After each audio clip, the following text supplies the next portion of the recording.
What's going on, people? We are Tottenham TV, back here once again, and we are back. And before we get into everything, we need to address why we were away for the last week or so. It's been an absolutely devastating time for myself, Sim, for the rest of the family. It really has been a really hard week, but I want to say thank you from the bottom of my heart to all of you guys that have sent in messages, DMs and everything like that. Your best wishes, but it's just been an incredibly devastating time over the past week, and we've suffered the loss of a very close family member, but I want to just say thank you to all of you guys for your support over the past week or so. It meant so much to all of us, reading your messages, all of you guys sending support in the comments. We've been keeping an eye on everything that's going on, and it's obviously also the people who've been helping us make the content, and Brian, Stel, Ash, Amir, everyone else who's helped keep the channel going while we've been away has meant a lot. I really appreciate it. It's undoubtedly been the hardest week, I would say, of our lives, for sure. Yeah, for sure. So appreciate all the messages, support. But yeah, look, we're back now. We'll might have to take more time off next week. There's still ongoing stuff happening, but really appreciate everyone who's been really supportive, and the love of the We Are Tottenham TV community has been out in full force this week, and we've seen it. So appreciate all of you out there and everyone who's been helping the channel as well. But yeah, it's still a very hard time at the moment, but we're back. Yeah, it's still very raw, and yeah, look, massive love to all of you. I see all of you in the comments right now, and all the comments coming through. Thank you so much, guys. It really does. Like Sim said, all the guys that have stepped in. Brian Daigle coming in from his retirement, coming back to help us. Unbelievable. Ashmatic, Brains, Sarah, everyone, Stelios. If I've missed anyone out, my mind's just all over the place at this moment in time. But just thank you to every single one of you. You've all been unbelievable. But look,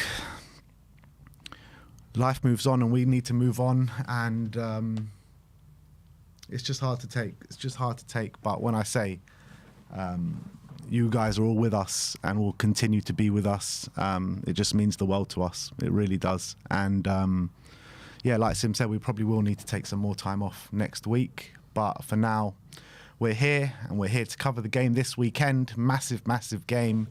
And let's get into the well, just before that, stream. A lot has happened since we've been away. Yeah. A lot has We happened. actually won a game. Won a game. We were actually at the game. Yeah. We were at the game. We just couldn't cover it.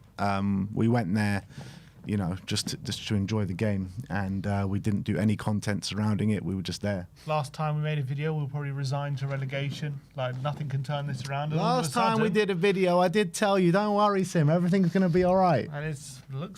I don't want to go too early, but have to say this week Tottenham have really fought. They've showed a different side to themselves. They somehow grabbed a point at Anfield, unbelievably. Didn't watch the game, unfortunately, but I've seen the highlights, and seems as though he had a really good performance. And obviously Wednesday we were there, and we saw the fight the players were showing, and you have to say surely that was our best performance of the season on Wednesday, and definitely going forward, the attacking play and Javi, the way he was playing. And mate, the biggest thing that stood out to me was Archie Gray, man. Archie Gray, Archie Gray, man, he is going up and up and up in terms of stature in this squad, in terms of his ability.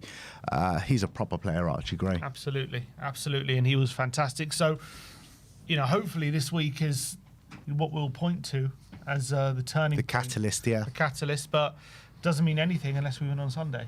Yeah, of course. That's what it's going to come down to. But signs of life, signs of a bit of a resurrection within this squad. So hopefully Spurs can not do the Spursy thing where we go one step forward and 3 steps backward this weekend. We need to ride on that wave of momentum now of getting a draw at Anfield where nobody gave Spurs a chance. We were saying 4-0, 5-0, 5-1, whatever it may be. We got a draw there. Probably could have taken more from that game as well. And, the Atletico game, we won 3-2 that day.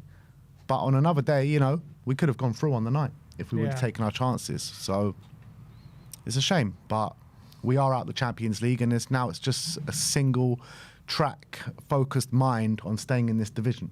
And I think we'll do it, guys. I really do think we're going to do it.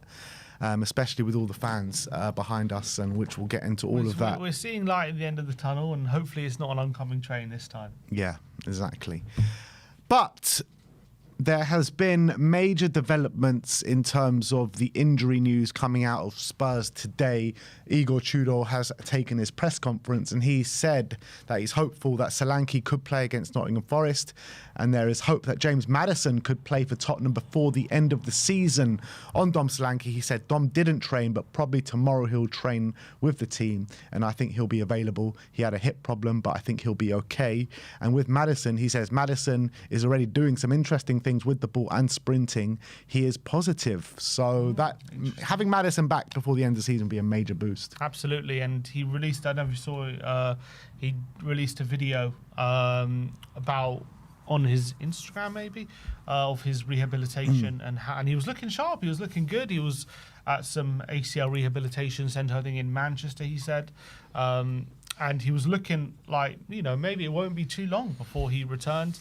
Tudor was pretty kind of positive about him. He was saying, Ali Gold said before the end of the season, but, Igor Tudor was kind of implying after international break, it won't be too long before we start to see him. He's, saying he's doing some interesting things. So maybe that could give us a massive boost, seeing him back on the pitch, and that could give everyone a lift. And we need his quality, don't we? Yeah. In this fight, that would be something major. Obviously, who knows what kind of condition he comes back in, but if he can come back and give us anything from now to the end of the season, that would be a major, major boost. When it comes to Solanke, considering he's not training today, I probably think he doesn't start on Sunday, but we'll have to wait and see. But obviously with Richarlison, he's playing well at the moment. Moani played quite well. On Wednesday, he seems to be finding some sort of form as well. So hopefully if Solanke's on the bench, that can give us a bit of a boost going into Sunday as well. And he's got called up to the England squad, so clearly the injury's not too bad, and we're going to need him. Yeah, absolutely. So look, big boosts to have them back. Don't know when we'll see Maddison, but maybe we'll see him at some point. On Mohamed Kudus, he says that, so we have 3 weeks after the game until the next game. I don't know, probably some part of things within the squad, maybe 10 days he'll be back. I'm not sure. We need to check, but he's progressing very well and already with the ball. So again, like Kudus, you would imagine will be back before James Maddison. If he's back in the next 10 days, that means he'll be back for the next game after Nottingham Forest, which will be Sunderland away in 3 weeks' time. So what another major boost that will be for Tottenham Hotspur to get Mohamed Kudus back. We forget how important he was to us because he's been out for so long. He was literally our only method of attack for so long, and if we could have him alongside some of the other attacking players showing a bit of the form they're showing, that would be a major, major boost, wouldn't it? And we need him back as soon as possible. I think him being back should be that shot in the arm that we need to really propel us. I think he's such a massive player. He's got so much quality. I know he can be frustrating at times, but I think we saw early in the part of the season what an impact he made on the team. And obviously he was having some bad games as well, but I feel like under Frank, we were just so focused on getting the ball to him, and he was like our one-man attack. And hopefully under Igor, what we've been showing last couple of games, that we can do things without him, or we're not relying on him. When you add that into that kind of attack, hopefully that kind of gives us another weapon rather than someone who we've just been relying on for large parts of the season. Yeah, it'll be interesting to see how we use Kudus now that Frank's gone, because obviously we bemoan the fact that he was our only method of attack and we kind of ran him into the ground. It'll be interesting to see the tactical setup now with Kudus in, with other players coming to the fore a bit now. I'm excited to see it. I really am. He also mentioned Paulinho back in training, Bentancur edging closer to a comeback as well. So all of a sudden, everyone seems to be on their way back and things are looking good. So in terms of a recap from what Igor said in the press conference, he said Solanke should be okay, Paulinho back in training, Kudus progressing very well and back with the squad in 10 days, Bentancur edging closer to a comeback and confident that Maddison will feature again this season. So that all sounds very positive. And right? on top of that, Doggy and Bergvall got minutes in midweek as well. Yeah, they look very rusty, And but they look, yeah, it's good to have them back. I think the minutes will do them good. So all of a sudden, the injury problems are very much easing, I think, after this Forest game. Come the next game. What's our game after Forest? Sunderland. Sunderland. So come Sunderland away, hopefully, like, you're looking at probably the 6 long-term injuries, and that's it. Yeah. So look, all of that is great and all of that is positive. However, in true Tottenham Hotspur fashion, as all these players are coming back, we have to lose a player, don't we? The Lord giveth and the Lord taketh. Exactly. And this player this time is Guillermo Vicario, as Damasio broke literally just after Igor's press conference that Tottenham goalkeeper Guillermo Vicario will undergo a hernia surgery in the coming days. And Tottenham have actually just made a statement on it in the last couple of minutes, saying that we can confirm Guillermo Vicario will undergo surgery next week on a hernia. The minor procedure for the Italy international goalkeeper has been timed to have minimal impact on our squad season, on our season as possible. Vicario will commence his rehabilitation with our medical staff immediately, and it is hoped that he could return to action within the next month. Yeah, it's interesting. They haven't confirmed, obviously, whether he's available for Sunday or not. It says he will commence his rehabilitation immediately. Yeah, but it says next week his operation is. Yeah, but immediately just seems like he's going to be out. But his rehabilitation surely is after the surgery, isn't it? You don't have rehab before the surgery. But I guess, I don't know. But if they're saying the rehabilitation with the medical staff will start immediately. So that suggests... Immediately after the op, I'm thinking, isn't it? It says immediately. I don't know. I imagine he's going to be out this weekend. I mean, I'm guessing he's been playing with this, to be honest, because they're saying judging by the wording, the op has been planned to have minimal impact on our season. That sounds like this is something he's been playing with, and now there's a 3-week break. He's going to have this op. Yeah. So if he's been playing with it, what's one more game? I don't know. I'm not 100. I had a hernia three years ago. I had one as well when I was about 13. I had one 3 years ago. I was probably in bed for a couple of weeks, and then I was all right to get on with normal life. But obviously, I'm not a professional footballer, so I don't exactly know. Vicario will be available on Sunday. Well, there you go. Alistair Gold, yeah.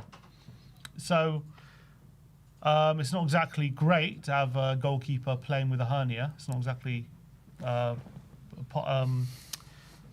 the best case scenario, is it? You'd rather he's be fully fit, but as I'm saying, I'm guessing he's been playing with it for the last few weeks or whatever. So what's one more game, I guess? Yeah, I guess. And also, given the fact that he's having it over this 3-week break, I probably expect him to be fit for Sunderland. Yeah, I mean, Maybe Sunderland might be touch and go, but definitely the game after that. Yeah, I don't expect him to miss like loads, to be honest, because you can recover from a hernia fairly quickly. Yeah, so I mean, after this game, this is 9 games to go now, right? 8 games. 8 games. So we got 3 games in April only. So, I mean, there's not many games in April. And 3 games till then. So I think this is the moment. If you're going to do it, this is the moment, isn't it? That will cause minimal impact. Exactly. So, yeah, look, it's a shame that he's going to have to be paying through the pain. Does that kind of give you a bit of sympathy for some of the poor performances that he's been putting in recently? Has this been anything to do with it? It's hard to say. If this injury is making him cause mistakes, and we shouldn't be playing. Yeah. So I don't know if I have sympathy with the club over it. Maybe with him because he's playing through it. But they did put him on the bench, and then we saw what happened. Yeah, it's true. I know, but that pitch was crazy. Van der Ven was also slipping. I feel bad for Kinski after what happened, but I guess there might be an element to it where he's playing through his injury, and we obviously don't know fully what's going behind the scenes, and maybe that's affected some of his saves and stuff. Although he made some quality saves on Wednesday, didn't he? He did, yeah. There was that one save where he got deflected, and that was a world-class save, wasn't it? So he's still capable of making some great saves. Let's just hope he gets a speedy recovery, and hopefully he'll be all right for the next game. That's all we can say. Maybe Kinski will get 1 game out of this. We'll see. Yeah. But look, that is your injury update, a long and extensive injury update. So even with, Vicario getting injured, he's still available this weekend. And, I think he'll miss a max of one game with the scheduling right now. So look, confident stuff. I mean, positive stuff. All it is positive. Solanke back, Paulinia back, Kudus and Bentancur on their way back. Maddison might see him before the end of the season, and Vicario is going to go through surgery, but probably only miss one game. What do you reckon the odds are on Vicario being replaced with Kinski after 15 minutes? Unlikely, I would say. Unlikely. Who knows? But yeah, massive game. Massive game. But let us know your thoughts on the injury situation in the comment section below. Football Memes just quickly says, worry about Kulu, and Tudor did say in his press conference, no update still on Decky, which has got to be a major concern considering we've been waiting all season, and the fact that we're now coming up to a year, aren't we, on his injury, and there's still no update. At the earlier part of the season, we were like, we're not going to see him this year, maybe in the new year, and that was being like... we were like, how can that even happen? But he's going to miss the whole season. Yeah, I think so. The whole season. The fact that it seems like we're no closer to getting it back, that's got to be a major concern, considering the nature of the injury and the fact that there's not much it's a very rare injury. So the fact that we're now a year in and no update, you got to be concerned for him, for his career, let alone for Tottenham getting him back. Absolutely. But look, that is that. Let's move on and let's talk about some more stuff for a Tottenham update. Starting off with the England squad, as Dominic Solanke and Jed Spence have both been back included in the England setup under Thomas Tuchel. Such a strange selection by Thomas Tuchel. 35 players being called up, one of them being Steele, the Brighton kid. I forgot. I didn't even know he was still at Brighton. He's been on their bench for the last 2 years. He's had 2 appearances in the last 2 years and suddenly gets an England call up.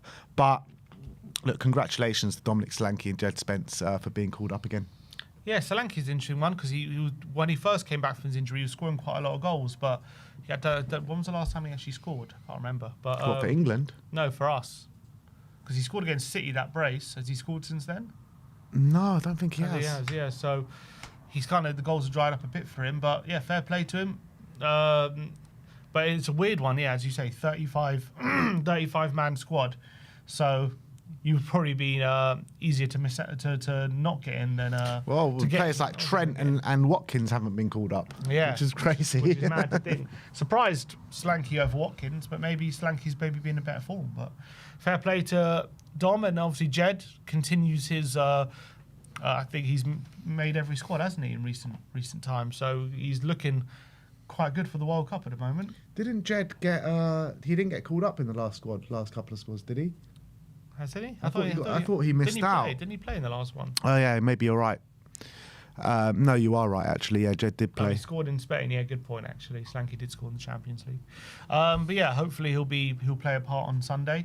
And I think, look, he's good enough to play for England. We know Dom, but he just needs to have a good end to the season. I think he's got a good shout being in that squad. Calvert-Lewin's been called up now. His first England call up in God knows how long. Is it ever? Has he been capped for England? I'm pretty sure he has. I don't remember him ever being capped. I think in his Everton days when he was firing in from Everton, I'm pretty sure he got capped in those days. Ago. Yeah. But look, they've got some decent strikers. You've got Harry Kane, Ollie Watkins, Dom Solanke, Calvert-Lewin now. Solanke should fancy his chances, shouldn't he? I think so, yeah. But the thing is, if you're going to go solely on form, it probably won't be Dom, will it? It'll probably be... Because Calvert-Lewin's had an unbelievable season. Mm-hmm. So you'll probably think Watkins... I think he chooses Solanke over Calvert-Lewin. No, I think so as well. I think Solanke is a better player than Calvert-Lewin, but I'm just saying if you're going to go solely on their season and their form. Yeah, of course, but still a few games to go, isn't there? Yeah. When does Archie Gray get a call up? He's in the under-21s, I've heard. Yeah. So I think he's knocking on the door, isn't he? There's a hell of a lot of midfielders. That's the thing, yeah. At the moment. Who knows? He carries on playing like this. We saw... In the last tournament, you've seen Wharton had a good 6 months, didn't he? And got a call up to the squad. So you never know. Mainu as well. He had a good end of the season and got a call up. Yeah. So you never know. Yeah.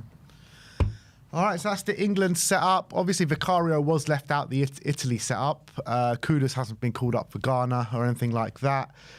We've got some more reports on Vicario, though, because Dimasio says that Inter sporting director Piero Orzilio has been in London in recent days. Contact is expected to be made regarding the signing of Tottenham goalkeeper Guillermo Vicario. Matt Barlow also says that Inter Milan are edging closer now on a summer move for Tottenham goalkeeper Guillermo Vicario, worth £17 million, almost exactly what Spurs paid for him 2 years ago. Orzilio met with Vicario's agent on Wednesday, and there seems to be a mutual understanding that it is best for both parties to go separate ways in the summer. Fabrizio Romano says that Inter Milan have two names on their goalkeeping shortlist, and that is Vicario and Emi Martinez. Vicario, yeah, that's interesting. But apparently, so as you say, they're looking for a similar fee to what they paid, 17 million, which you would have thought Tottenham could get a bit more, you know, but somewhere between 20 and 25, like 23 would probably be the sweet spot there. So I thought they would hold out for a bit more, but again, as we've seen in January, they took a bit of a loss on Brenton. Maybe they're looking like, as has been said by Vinay and Frank as well, who's now gone, obviously, that we need to get better at selling. So maybe it's a case of, if we're getting offers for players that are willing to sell, just take the offer, and instead of waiting like we have done in previous windows for those extra few million for the better price, and then a lot of the time we end up not selling the player, and we end up having to stay with them and not upgrading them when we should. So there's two ways of looking at it. If we can upgrade on Vicario, if it's 17 million, then I'm not too fast, to be honest. But if we can get an upgrade, but I would say we could probably get a bit more, I would say. Yeah, probably. I don't think it's a hell of a lot more. Probably between 5 and 7 million more, maybe, at the very top. So, look, I like Vicario. I think what he's brought to the team, passion, energy, there are definitely flaws in his game, which has been prevalent throughout this season particularly. So I think that wherever you can upgrade in the squad, you should upgrade in the squad. And I think the goalkeeper is definitely a place that we can upgrade in the squad. So it's all a matter of who we bring in. You know, it's not about who we sell, it's about who we bring in after that. And if we bring in a goalkeeper that's better than Vicario, that's better in, you know, all the different facets of, you know, playing out from the back, being commanding from crosses and corners and set pieces and everything like that, then I'm all for it. But you have to make that upgrade, don't you? Because it's very well and good saying, you know, get Vicario out the door, but if you bring in someone that's on the same level or worse, then there's just no point to it, is there? And we've seen that so many times at Tottenham Hotspur. We really have. And with the whole Brennan Johnson thing, it's just like, how many times do we sell players not with a real plan? And also Vic is part of the leadership group. It's another element. So if you're going to get rid of him, you probably want someone with a bit more experience as well. You don't want to replace him with a young keeper, because we need, unless you'll replace that experience somewhere else on the pitch, you need another voice in there, don't you? Yeah. Because we're going to be losing another one. Yeah, exactly. So that's Vic. In terms of who we could be replacing him with, L'Equipe are reporting that Tottenham are interested in signing Lucas Chevalier amid his difficulties at PSG. Spurs have made inquiries regarding the French international, who is seen as a long-term replacement for Guillermo Vicario. I was quite impressed with him before he went to PSG. I don't really know how he's done. Clearly they're saying he's having difficulties, but he was quite a good keeper before. That's why obviously PSG brought him in and replaced Donnarumma with him, and he was quite highly rated. But yeah, I don't know what exactly he's been up to while there, but maybe that, you know, we've seen at times PSG players can struggle at bigger clubs, and they move and they really fulfill their potential. Maybe he's part of that. But how old is he? I think he's in his mid-20s, isn't he? Yeah, he's 24. 24. So fairly young for a keeper. I'm just trying to see how much he's played. He's had 17 games this season. Okay, so that's like the majority, isn't it? He was at Lille. Was that all comps or just... They only signed him this season. Yeah, I know. From Lille. They replaced him replaced Donnarumma with him, supposedly. And who's been their goalkeeper then? Don't know. Can't remember off the top of my head. Safonov. Oh, yeah, that guy. Yeah. The Russian. I don't know too much about this keeper. I'm not going to pretend that I do. I remember him at Lille. He was good at Lille. He was really good at Lille. But I don't know about him now, how he's done at PSG. So if I'm basing him on his time at Lille, I'll definitely do it. But in terms of now, how he's done at PSG, maybe he struggled to go a bigger club, but maybe that's kind of where we're at the moment. Yeah. But that's the goalkeeping situation. That is your Tottenham update for today. Let me know in the comment section below your thoughts regarding all the news stories that we have brought you today. Let's get into a couple of super chats. Big up to Tristan Fonseca, who's just joined the We Are Tottenham TV family. Welcome to you, my friend. And he sent a super chat as well, said, pint on me when my dad and I visit in London. Thank you guys for making our day better after every Spurs disaster class. You guys crack me up. Big up to Tristan. I don't know if we crack you up on purpose, if we do it on purpose, but glad we bring some smiles to your faces. And Mike Prince, what a generous super chat this is. You didn't have to do that, mate. Thank you, Mike. Thank you so much. Says, not really sure what's gone on, but sorry to hear that you've had a loss in the family, guys. Sending a super chat so you can buy some flowers or have a drink to celebrate their life, or maybe something else to honour them. Thank you so much, Mike. Really that means a lot. That really does mean a lot. Really appreciate that. Wow. Speechless, to be honest, after that. Thank you. Wow. Yeah, thank you. And thank you all that I've seen all the chat as well. So many messages of support for us. Really appreciate it. As we've said, it's been a very, very difficult week or so for us. So really appreciate all the support. And I see everyone coming together to spread love and support for us. So it means a lot. It means a lot, guys. We love you all, guys. We love you all. Let's talk about the next segment of the show. We're going to be talking about the fan incentive run by THFC Flags and many other people. I think Change for Tottenham are involved in this as well. And Stuart Malseed, I bumped into him on Wednesday night. He was telling me all about it. But it's called Show Up, Sing Up, Stay Up.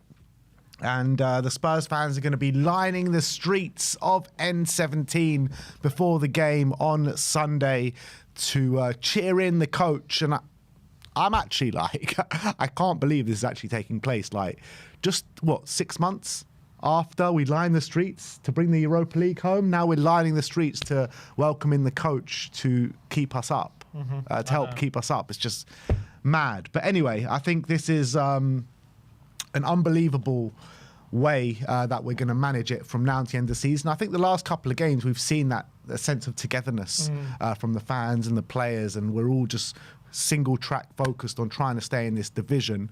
There has been protest plans from Change for Tottenham on the game this weekend and the next game as well, which have been cancelled, and I do think that is the right decision. We all know how we feel about the owners and everything like that, but I think what's going on right now is bigger than all of that. We just need to stick together right now, keep us in the division, and that conversation can resume after that does happen, but or doesn't, but hopefully does happen.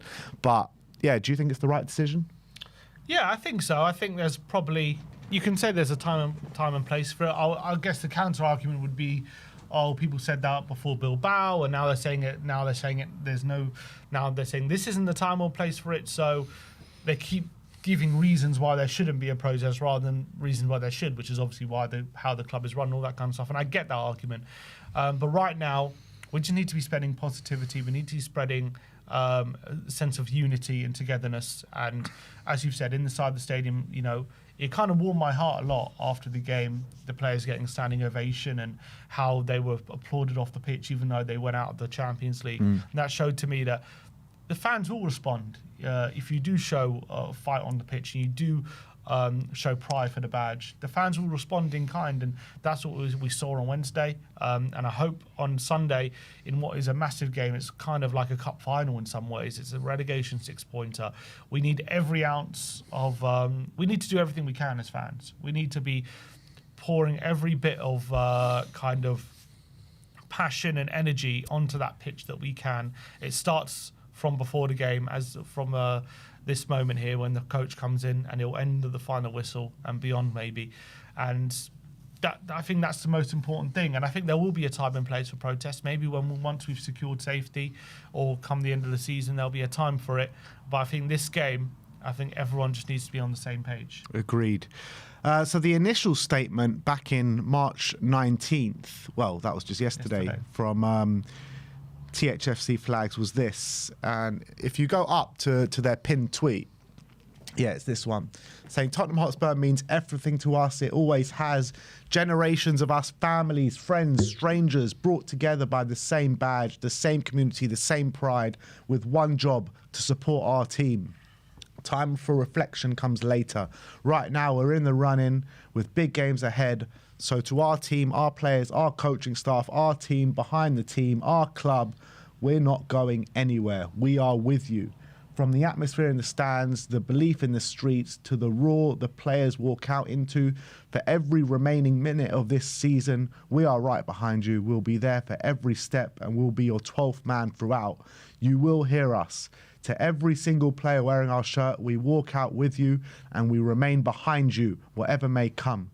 We can't control what happens on the pitch, but we'll provide everything you need off it. We believe in you. This is our club.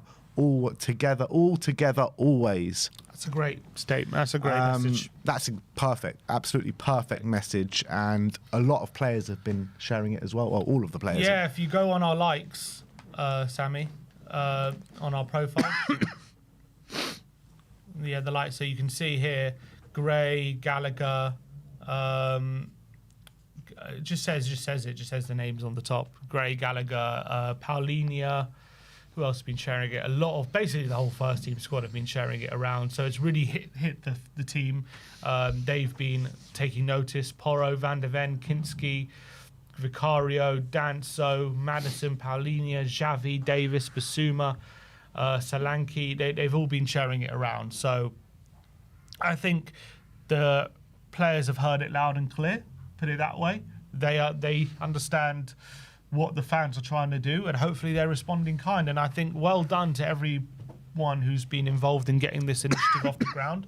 They've done an amazing job in spreading the word, and clearly they've probably got the club involved in the club have been involved, yeah. They've got the club involved in this.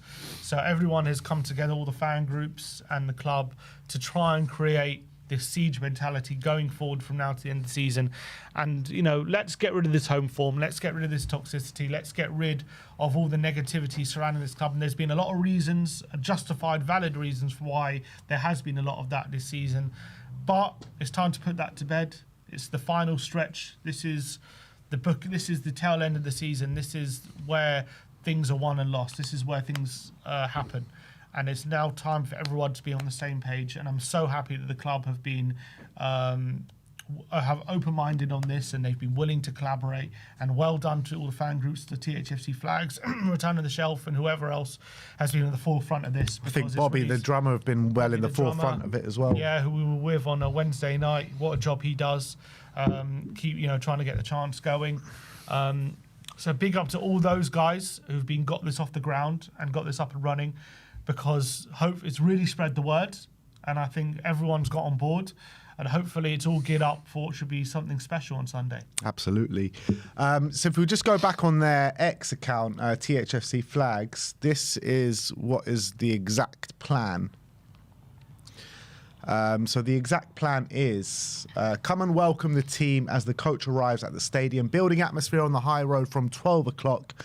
Coach arrives from 12:45 to 1 o'clock. Once they're in, South Concourse, build atmosphere in the stands. Please spread out along the route, White Hart Lane Station to the Sainsbury's to avoid overcrowding. Bring your colours, bring the noise, all together always. And there you can see the route starting at White Hart Lane Station, all the way to that Sainsbury's on the high road as well. So, and you can make a pit stop at the bricklayers if need be. Exactly, exactly. I'm sure the bricklayers are delighted with this, to be honest. But yeah, I'm sure we'll be in the bricklayers at some point on Sunday. But yeah, I can't wait for it. I can't wait for it because me and Sim are both going to be at the game, and yeah, it's gonna be a big day. It's gonna be a real big day, isn't it? Yeah, and I'm glad that they've got something like this together, because all too often, look, to be fair, in big moments recently, you got the Boda, there was like great atmosphere, and the Tifo, and they've had some like good initiatives, but I'm glad everyone has like understood and realised the importance of this game, and they've created something really special. Obviously, let's see on Sunday how it comes out and how it comes about and how many people show up. But looking at the response, I reckon there'll be a big turnout, and I reckon this will be the welcome that the players need to get up for this game. Yeah, I think once the players get involved, you know it's going to exactly. be a big turnout. Yeah, and I'm glad the players have been sharing it, and they've been using their platforms to spread this as well. It really shows they're engaged in this fight, and let's hope that it really is the edge that we need on Sunday. Yeah, absolutely. So a big weekend ahead, people. Massive. I mean, I was talking to someone who was saying, like, this is like Spurs' biggest game in our recent history. Do you agree? Yeah, probably. Definitely since Bilbao. Is this bigger than the Europa League final? I wouldn't say it's bigger than the Europa League final just now. Might be for another reason, though. Because, like, if we lost that at Bilbao, like, all right, fine, we've lost the final. I would say it's devastating. But if we lose this weekend, you know, I don't even want to think about it. Yeah, but we're still 8 games away, aren't we? Yeah. Still, even if we lose, there's still chances to save ourselves. So this game, if it was last day of the season, I would say, yeah, probably. But given it's still 8 games to go, and it's not quite, I mean, it feels like it's do or die. And it is a massive game, don't get me wrong. It is pretty much a 6-pointer, but I wouldn't like a European final, I don't think is on the same level as this game just yet. But it's a massive game. It's definitely the biggest game since Bilbao. It's probably up there with one of our biggest games in the last 10 years for sure. It probably makes the top 5. I would say the Champions League final and the Europa League final probably above it. Is this our biggest league game since you can remember? Probably since North London derby under Conte. What do you reckon bigger, that game or this game? Probably this game. That's what I'm saying. Yeah. So, I mean, this is probably the biggest game in the league that I can remember, but all for the wrong reasons. Yeah. It's a massive game. The future of the club's at stake, for sure. So it's a massive game.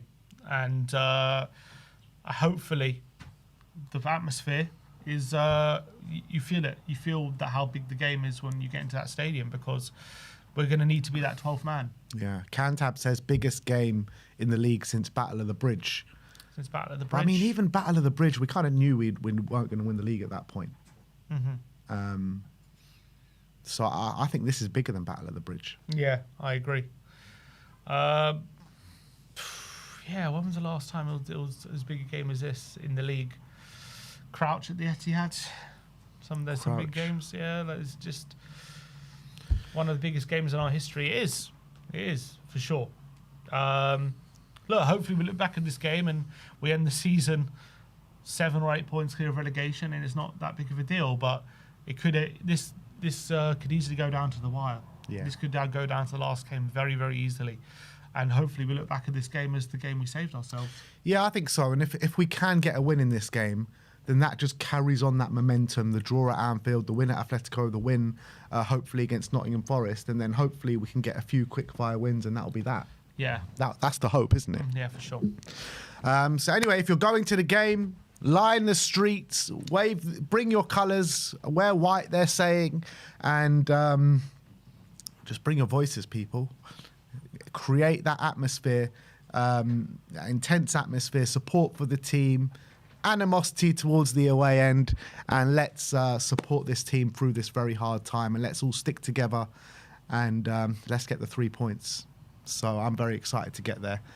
All right, so it is time to get into our predicted lineup for the big game against Nottingham Forest this weekend.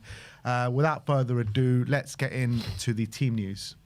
Yes, so a lot of team news going into this game. So Solanke is a doubt going into this game, but he said he should be fit.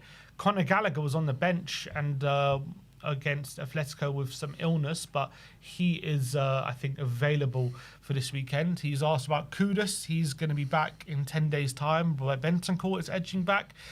He said Maddison is going to be potentially available before the end of the season. So Tottenham's injury worries are easing. Udogie and Bergvall both playing their part in midweek as well, with some minutes off the bench, so they will be available for this weekend. I don't know whether they'll start or not.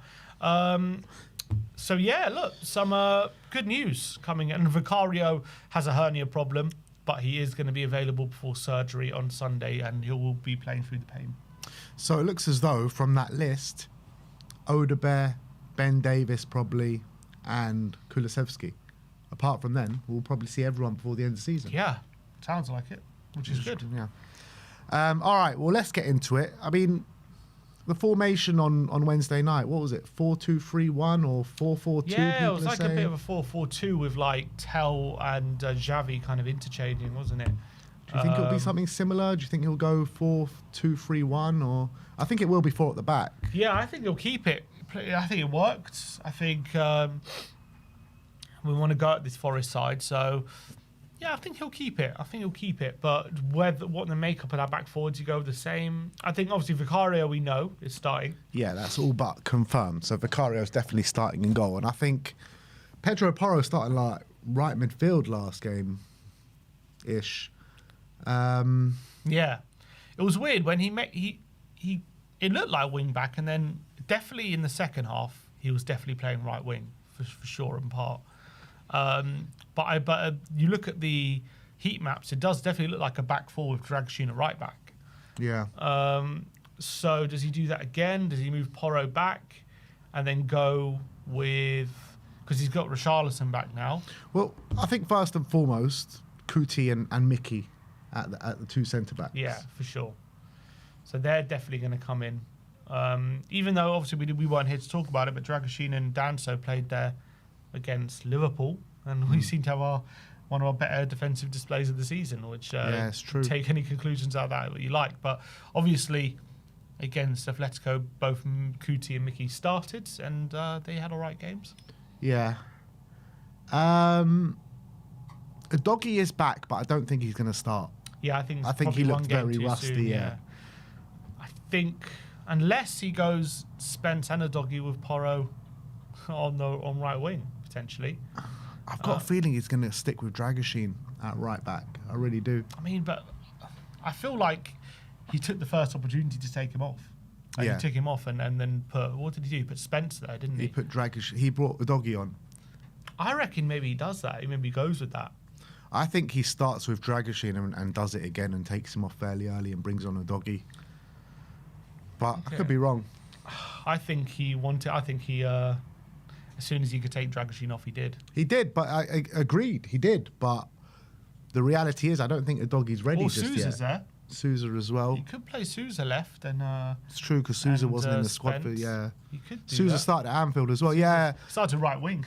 At Anfield. Yeah, go Sousa and Spence. I think it's going to be Sousa and Spence. Sousa You're and right. Spence. Yeah. Like that. And then along. So Porro right wing. Porro right wing. I think for sure Archie Gray. He's got to play. Yep.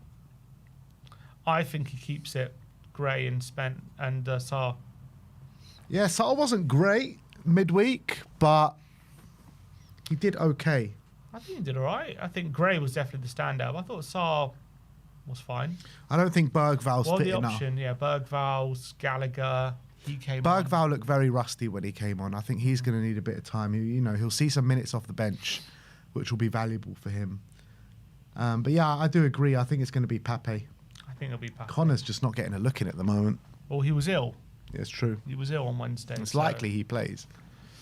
Yeah, I think if there's any doubt about him recovering from that illness, he only played 20 minutes on Wednesday. Mm-hmm. So I don't think he'll start. So I think it'll be Tell on the left. I think so. I think he had a pretty good game on Wednesday. And although there was some moments where if he just made the right decision, we could have been 2-0 up. The which thing was is with frustrating. Tell, like, he runs around a lot and he's good at pressing and stuff like that, but he does frustrate the life out of me sometimes because his decision making can be a bit off at times and his application sometimes in the final third needs to get a little bit better. He's still only 20, isn't he? No, for sure. And some of the moments he had the real beating of their, was it Lorente? Or I can't remember who was playing right back for them, but he had the beating of him so many times. I was like, wow, it was really incredible to It's only see. bloody squared that ball to Archie. That's the thing, yeah. That was a big moment. He had a couple of good efforts from 25 yards as well, which forced saves up the keeper. Like he seems to be growing in confidence week on week, which is good. I think he's playing well at the moment.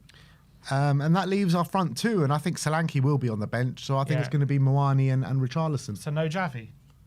Oh, Javi's got to play, actually. Xavi's got to play. do we maybe think, well, does Moani go on the right? Maybe. It could easily be Porro at right back. And Spencer left back with Moani off the right. Yeah. With Javi and Rishi up front. Could be that.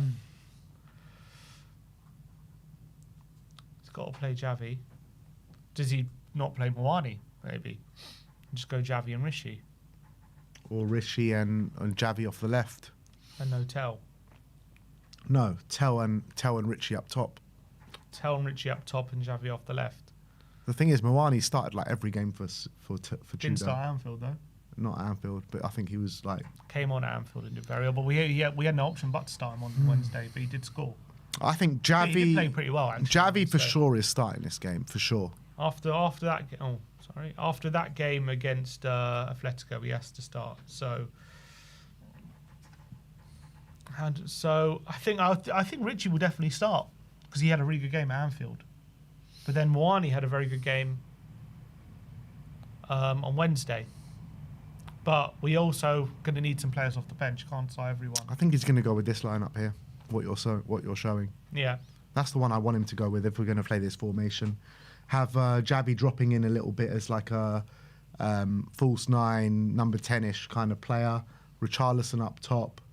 Like a 4-4-1-1 kind of thing.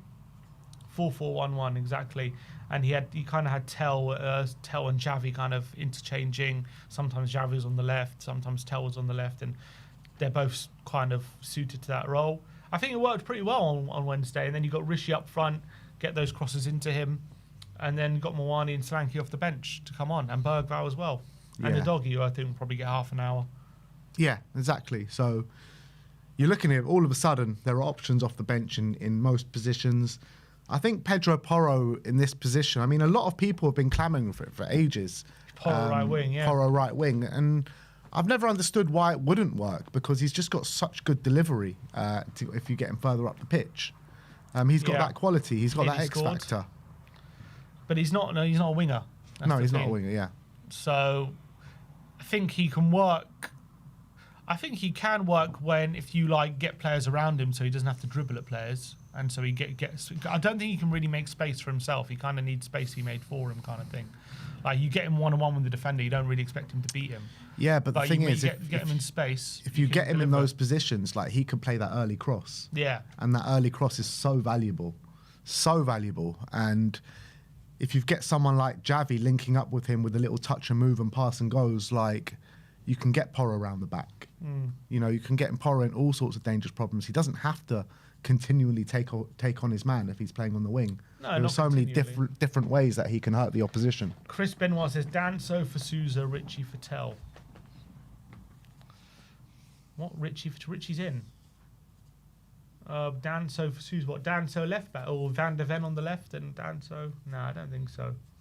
I mean, I wouldn't mind that. I would like to see that. I wouldn't mind that, to be honest. If we're going to go forward the back, if Van der Ven's a fullback and not a wing back, I wouldn't mind that at all. I would love to see it. I just don't think we're going to see it.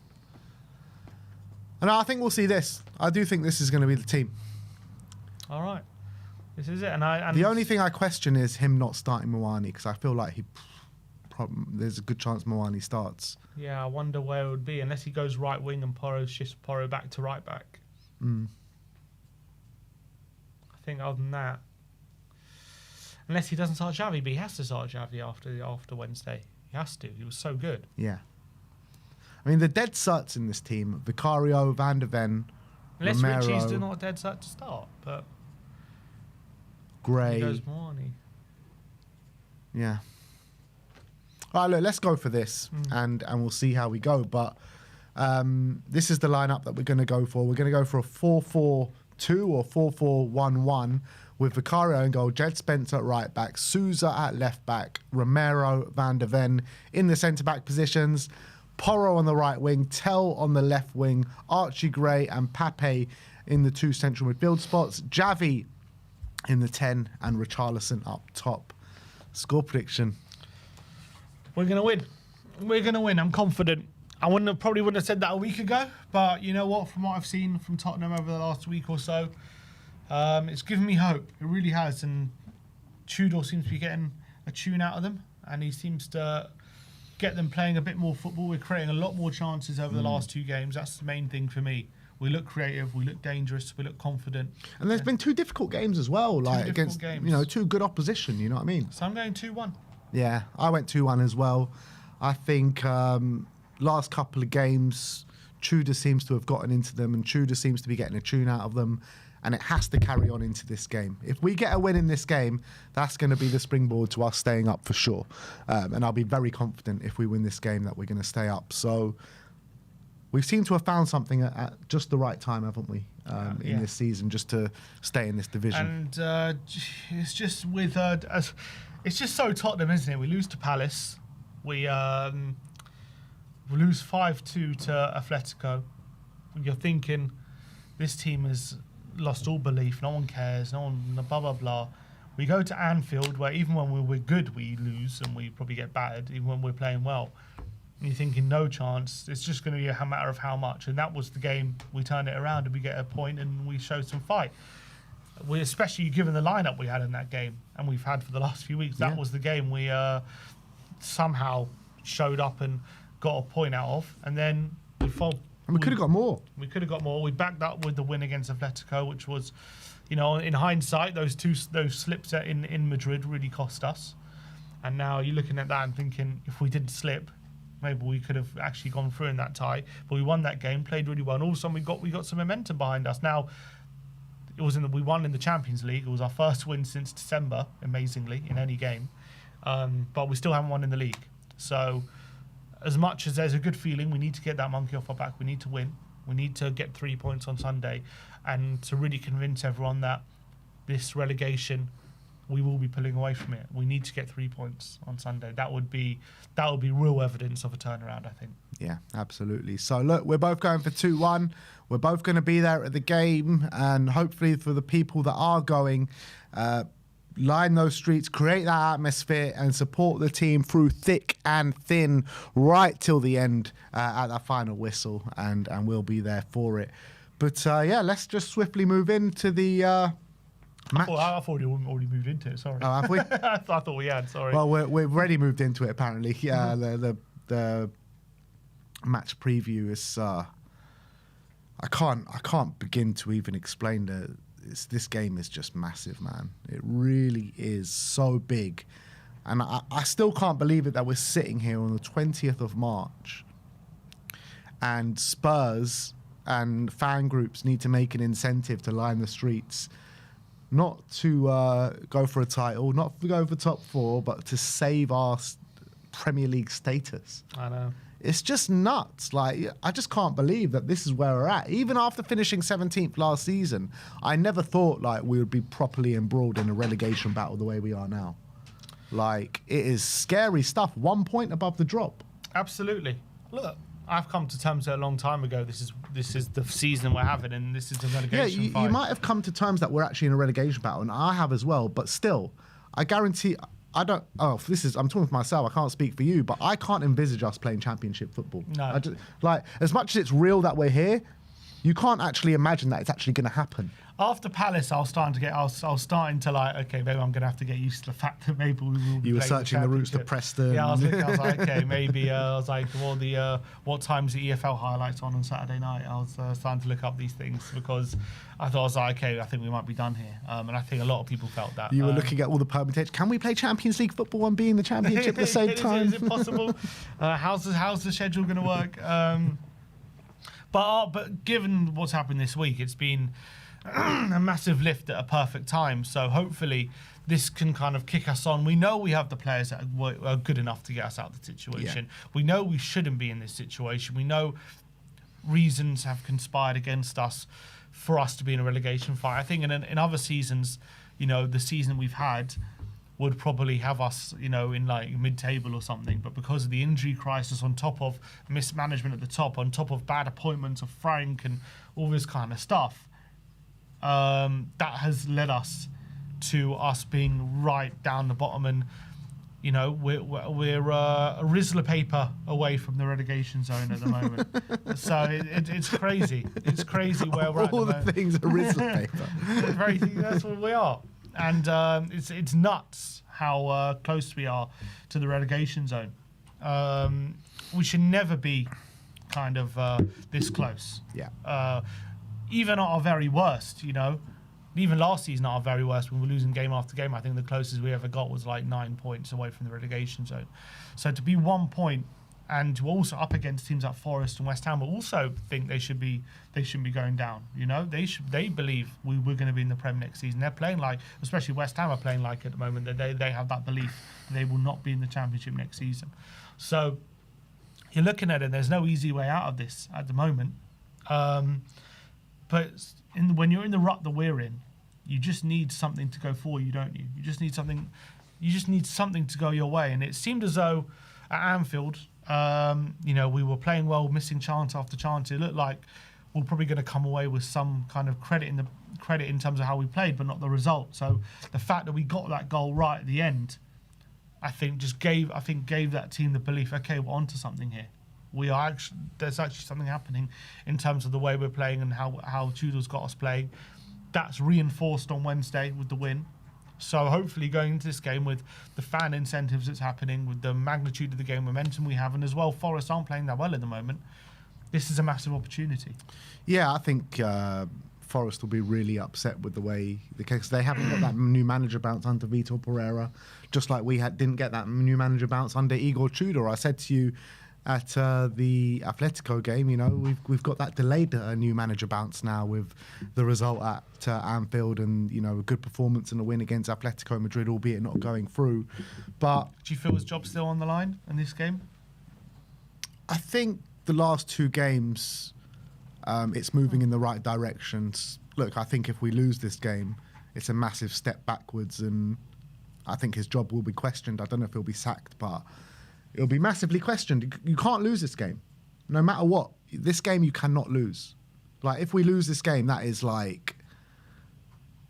so damaging to our Premier League status. It really is. Mm-hmm. So if we do lose this game, I think they might panic and sack him, even though we've had a fefew positive results. But all of that goes out the window. The positivity all goes out the window if we lose. 100%. We have to get 3 points. Or even, a draw's not a good result. I'm not taking a draw, but even a draw is keeps us in out of the relegation zone. But look, the reality is, even before the game has happened now, we can only go on these last 2 games that we've seen. And before these games, building up to the Liverpool game, we're all saying this guy's clueless, doesn't know what he's doing, this, that, laying into him from every single corner. I was saying after Palace, get him gone now. He's clueless. He doesn't know what he's doing. Get Harry in. Yeah, I was saying all these things. And the reality is, you've got to give him massive credit for the last 2 games and how he's got into these players. Now these players are playing well, and they're playing with a bit of sense of freedom, and they're attacking. And considering the lineups he's had, Anfield, he's playing Danso and Dragic centre-back. He's playing Sousa right wing. What is this lineup he's playing? You know what I mean? And he's getting a point there with that team under those circumstances. Yeah. On Wednesday, still had a bucket load of injuries. And that was the best we've played this season. Some of the football we played was phenomenal. The interchanges between Gray and Javi, Moani was playing well, Tell as well. Some of the most electric football we've played the whole season. And look, it might have taken a few games. Let's hope this carries on Sunday. But, we created a lot of chances at Anfield as well. Alisson had to make a lot of saves, and same with the Atletico keeper. So he's got us with belief again that we can score, we can create chances, we can hurt the opposition, where we look just devoid of all that belief before that. So credit to Igor. He seems to be doing something with them and getting a different tune out of them. And he seems to have instilled this belief in the players that they're much better than they are and they can play football. They can do a lot better than they've showed. Whereas the messaging from Frank a lot of the time was, I'm missing all my attacking players. What do you expect from me? All this kind of stuff. Whereas look at the stuff we're playing at the moment, and we're playing a lot better football than we have done this season. Now, as I say, it has to continue on Sunday for there to be real further evidence that this is what we're going to be seeing from now to the end of the season. But the evidence of the last 2 games is these players are definitely playing in a different way, more belief, more fight. And I think Igor definitely has to get credit for the uptick in performance over these last 2 games. Now, I think it's definitely you have to categorise it as small wins rather than big wins at the moment. Of course. Because we haven't won a Premier League game yet. So you don't want to go overboard and say, wow, it's all turned around and everything's great, because that's not the truth yet. But the evidence suggests that going into Sunday, we've got more momentum than Forest. That's the truth. Yeah, 100%. I mean, look, they went through in their European tie. We went out. But I still think in the manner, they had to go all the way to penalties and just get past Midtjylland, where, you know, we beat Atletico Madrid 3-2 on a one-off day. Could have been a lot more on day, and we could have gone through. I think the feeling for Spurs fans after that game, to Forest fans after that game, in a weird way, in a strange way where they've gone through and we've gone out, is more positive from the Spurs fans than it is from Nottingham Forest fans. How strange is that? Yeah. But I do think that's the case. Yeah, it's just, we all needed like a catalyst. We needed a moment for this kind of momentum to change, for this momentum shift, for confidence levels to rise. And I do think that moment was that Richarlison last-minute equaliser at Anfield. And like you mentioned before, at the best of times, you know, we struggle at Anfield. And to get that last-minute equaliser and then to back that up with that performance against Atletico Madrid, albeit we did concede stupid goals and they did, you know, were able to create chances. But we didn't let it affect us on the pitch. Correct, That exactly. was important. Yeah, 100%. So that catalyst of the Richarlison goal the momentum needs to keep growing now. It needs to keep growing now. And I think Rishi's proving, potentially, if there's one player you want in a relegation battle, it's him. You know, he's done it with Everton, and I think he's really stepping up. You know, he was scoring goals even before that, even in games where we were winning, but he was scoring, and now he's got a big goal in an equalising goal at Anfield. He loves scoring against Liverpool, and he's going to be massive on Sunday, I feel. That fight, that just, you know, the kind of player where you hate playing against him because you just never know where he's going to show up, what position. He's just constantly going at you. And even if he miscontrols or misses a chance, I think he had 5 chances against Liverpool, and it was the 5th chance he took. Yeah. You know, Liverpool defenders probably looking at it, thinking, oh, he's missed those chances, he's probably going to give up hope, but he just never does. He keeps going and going right till the last. Doesn't matter how many chances he missed, he believes he's going to get another one, he'll put it away. And he did. And those kind of elements are so important in a relegation fight. That just willingness to keep going and fight and battle for the team. And I think he's going to be massive on Sunday against 2 tough centre-backs, you know, who are not having the best season, but they're very good players. And Rishi's going to have to ruffle up a few feathers against Brazilian compatriot. Yeah.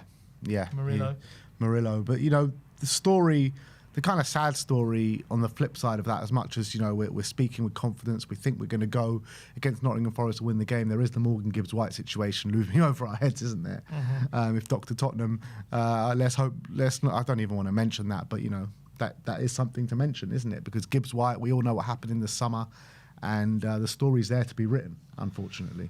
Yep. And that's there, but we have to battle against that. We've got more important things. We've got more important stories to write than Gibbs-White scoring a winner at our ground. We've got a battle against relegation to talk about. We've got a winning goal, maybe a Morgan Gibbs-White own goal to talk about. That's what I'm thinking. Could it be his first goal for Tottenham? Could be. That's what I'm thinking. So look, Gibbs-White, that story. People might be writing the headlines already, but I think we're going to be writing different headlines on Sunday. Yeah, I mean, look, with Nottingham Forest, we know their form has been shocking for a long time. I think it was probably better under Deitch than it was under Vitor Pereira. They actually got worse in terms of results. But what I saw a stat from is that since Vitor Pereira has joined Forest, they've actually taken one of the most shots in the league, but they can't seem to put it in the back of the net. To be fair, their results in the Prem under him: 1-0 loss at home to Liverpool, 2-1 loss away at Brighton, 2-2 draw away at City, and then a 0-0 draw at home to Fulham. So, what was that? 4 games, two losses and 2 draws. But you know, the last 2 Premier League games, 0-0 to Forest and a 2-2 to City. So not terrible results, and they've just gone through in the Europa League. So maybe they'll feel like they're building a bit of momentum. How does it make sense that since the beginning of February we've picked up 2 points, and those 2 points have come against Man City and Liverpool? I know, it's just Tottenham. Like, what is this? What is this? Like, we're just the most bizarre club. We don't have logic, rhyme or reason. We just exist in an alternate universe to football logic. It's just madness. You can't write this stuff up. You really can't. And Nottingham Forest as well. They're struggling to pick up points. The only point they've picked up is against Man City in recent weeks. Yeah.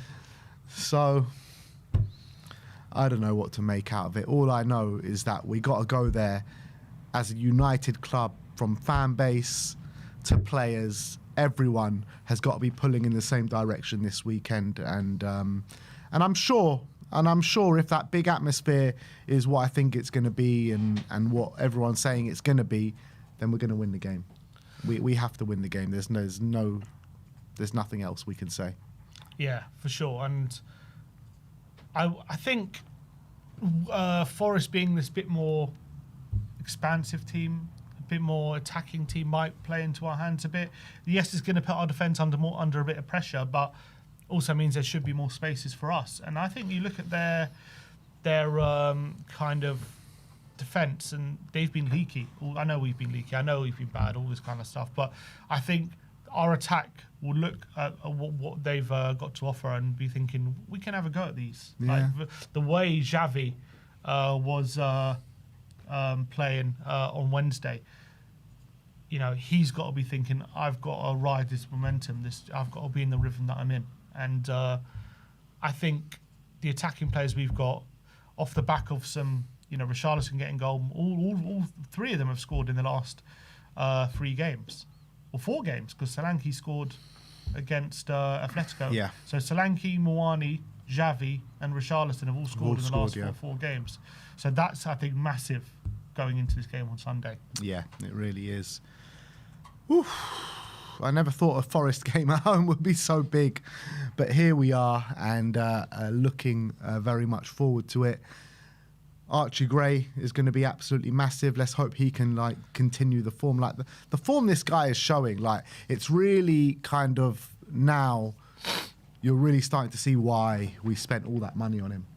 Yeah, for sure. And he's maybe a lot of the time he spent on fullback, centre back, other positions, has probably helped him.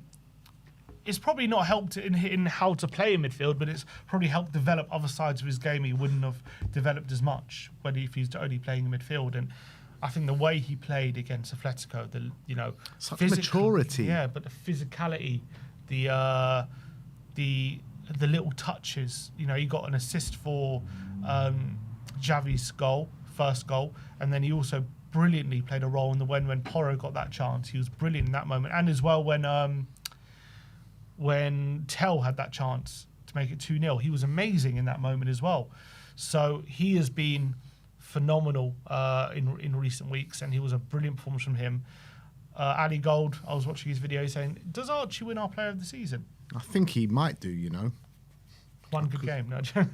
But like, who else is going to win our player of the season? Maybe Richie. I think they should just disband that for this season. There should be no player of the season this year. But if anyone's going to get it, it's probably Archie. Or Van de Ven. I know Van de Ven's been. I know he's been poor over the last couple of months, but if you look at the whole season, yeah, definitely up until January, he was our player of the season by far. Romero, people are saying, yeah, I mean Romero, Van de Ven, or Archie Gray. Kudus. I wouldn't say Kudus. I'll probably say Romero, Van de Ven, or Archie, probably for our player of the season. For me, depends how Kudus ends the season, maybe. Yeah, I think Rishi's got a shout. I think Rishi has a shout. Potentially. Whenever he's been available, he's pretty much been consistently scoring, to be honest. Yeah, it's true. How many Prem goals is he on now? 9 or 10? Richarlison, he's on. I think he's on 8 or 9. Probably going to be our top goal scorer. Maybe Porro. Mickey is suspended. No, he's not. He's back. No, he was suspended for Anfield. Yeah. He scored 9 Premier League goals, 3 assists. Yeah. Can't really complain too much given how the season's gone.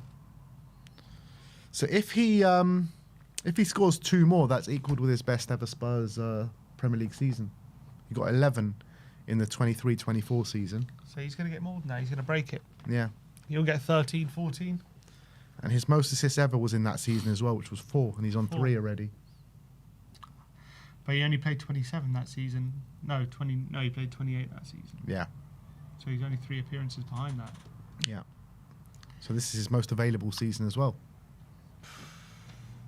But what a story would be if we can relegate Marinakis after what happened on Sunday. That would be so sweet, man. That would be sweet. And as much as I don't like West Ham, and trust me, I don't like West Ham, Nottingham Forest are the team I want to go down. I really do. I want them to go down with all their tomfoolery in the summer, man. Marinakis deserves to be relegated after. Completely wrong for them. But you look at, they still got so many good players, haven't they? Gibbs White, Elliot Anderson still having a great season. That centre-mid partnership, Milenkovic, Murillo, are still, you look at them and it's pretty solid. They spent big money in the forward line as well over the summer. Maybe not great players like Hutchinson. They still got like Hudson-Odoi. Well, as much as, the Sharks have been circling with Tottenham and the players that we've got, the Sharks are going to be circling for Nottingham Forest if they go down. Absolutely. And West Ham. West Ham have also got good players, I think when you're looking at the relegation candidates right now, I think the team, you mentioned it a few weeks ago, but I think the team that's probably going to go is Leeds. They're still absolutely in it, although they do have the best fixtures. But at the moment, it's almost like that's not the most important thing. It's how you're playing and how you're gonna get the points. Because as you've seen, if you're playing well, you can get points off the likes. West Ham drew with City, and we drew Liverpool. So even if you've got tough fixtures, if you're playing well, that's the most important thing, isn't it? At the end of the day, there's no team in this league that are unbeatable. That's the reality. Like, anyone on their given day can beat City. Even nick a draw off Arsenal, obviously the best team in the league right now. And they're the fixture where you think about, all right, we probably won't get anything here. But apart from that, anyone is fair game, let's be honest. We've got them still Leeds, don't we, at home? Yeah. Our second last game of the season. No, third.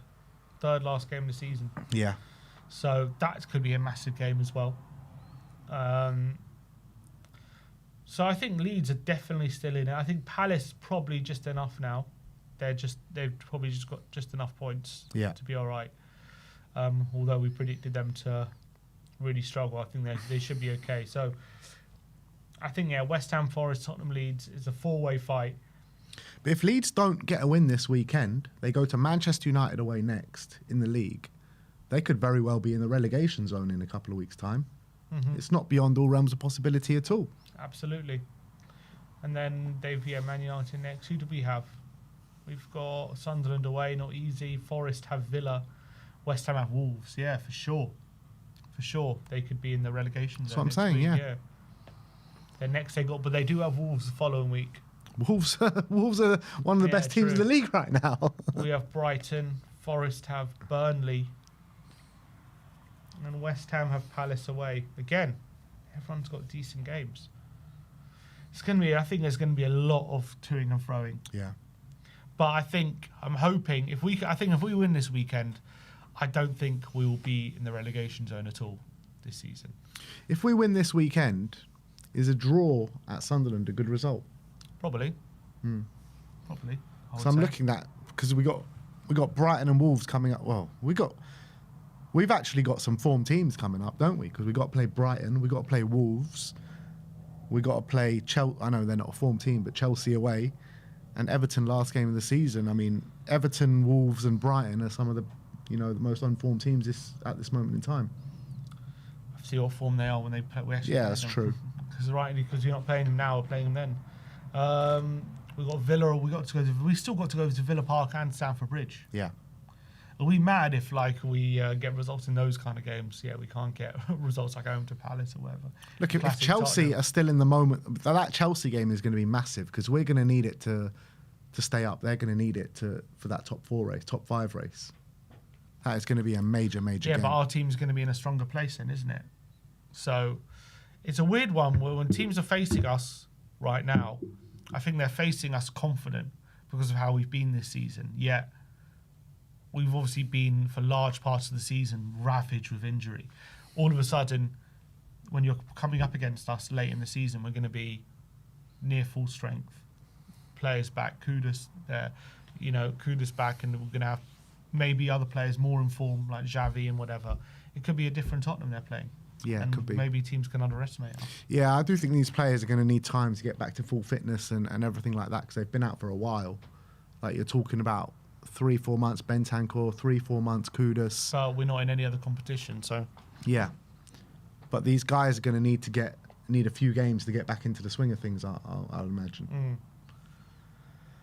But yeah, it's just gargantuan, people. Gargantuan, the size of this game this weekend. And the nerves are going to be building up. feels like cup final. Yeah, we don't talk about cup finals this weekend. Sim, how now Mickey will be available? It's not second yellow card. Mickey didn't get second. He got a direct red. So tell me, because if it's a last man red card, it's only one game. He's not suspended, guys. He's back. It's only a 3-game ban if it's dangerous play, violent conduct. Yeah. That's the only time it's a 3-game ban. Last man red cards are 1 game. 1-game ban. Unless it's your second red card of the season, and then it's an extra game, so it'll be 2 games. I saw a report earlier today from Tom Colomose saying that Chris Wood could be back. Oh, Chris Wood. He hasn't played since the first 2 games of the season. Really? Has he been that long? Yeah. Which he's only scored in those games as well, or one of them. Bloody hell! I didn't realise it's been that long. Yeah, he's been out all season pretty much. It's crazy. That's also been something that's hampered them so much because he had a ridiculous scoring rate last season, like in terms of conversion rate. It was something like 30%, something like no one's ever seen. But I think if he would have stayed fit, like he was never going to replicate that, surely. No, that was always like he's never done that in his career. That kind of conversion rate it was a massive one-off. I think like the strikers that they've signed have been I think they've been poor, to be honest. Igor Jesus looks like a handful, but he hasn't shown the ability to put the ball in the back of the net regularly. And Callum Wendo came and went. We were in for Callum Wendo. I just don't know what happened with Callum Wendo there. Yeah, I know. He just they didn't fancy him. He did all right in Europa League, but Premier League they just didn't fancy it at all. Yeah. Didn't fancy it at all. Who else? So their predicted lineup, they're going for a 3-4-3 with Sells in goal, Abbott, Milenkovic, Morato. They're not going for Murillo. I'm sure Murillo will play. With Williams, Dominguez, Anderson, Aina, Hutchinson, Gibbs-White and Igor Jesus. I mean, the only thing that worries me is Anderson and Gibbs-White. Those two, obviously Anderson is just so good, isn't he? Yeah. He is one of the best in the league. He's phenomenal. And if he dominates in that centre... The thing is, I don't see Forest dominating this game. I really don't see them dominating. I think it's going to be about us dominating, but whether we can really take advantage of our domination, or whether we're good enough to create the chances or not. And I think we will be. I think we've got more quality. I think we got more quality in the forward line that they have. I really believe that. Oh yeah, yeah. Fine. Do you believe we got more quality in the forward line than they've got? For sure, I think so. They've just got more. I think they've got more quality in midfield than us. But if you take the whole team, then we've got more quality overall for sure. Yeah, I especially when all our players are fit, that's for sure. But even right now, you look at that team. I don't know if you did a combined 11, how many? Maybe we'll do that with Wolfie then. We'll do a combined 11 Wolfie. Spoilers, we're getting Wolfie on. Oh. Let's see. I'm pretty sure he said he'll come on.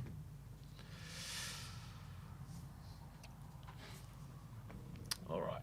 Stephen says we're winning the next 4 matches, guys. Forest, Sunderland, Brighton and Wolves. We're in the next 4, then that's it. And we're going to make a late push for Europe. Exactly. How many points are we behind Europe? Haven't won a game in the league. We are 15 points behind. Not insurmountable. I think that is insurmountable. I think if we won, how many points? If we won every game from now to the end of the season, so that'll be what would that be? So we're 8 games to go. So 27 points? 16, no, 24 points. 24 points. So that puts us on 54. Nah, 54 doesn't get you Europe. No. 54 probably gets you 8th or 9th. Yeah. Which I'll take at this point. Oh, so I'll buy your hand up for him to say it wouldn't get you Europe. The only way we would get Europe is maybe if... how would it work? if one of Arsenal or obviously Arsenal City are winning the Carabao, so then that means Europe drops down to 6th.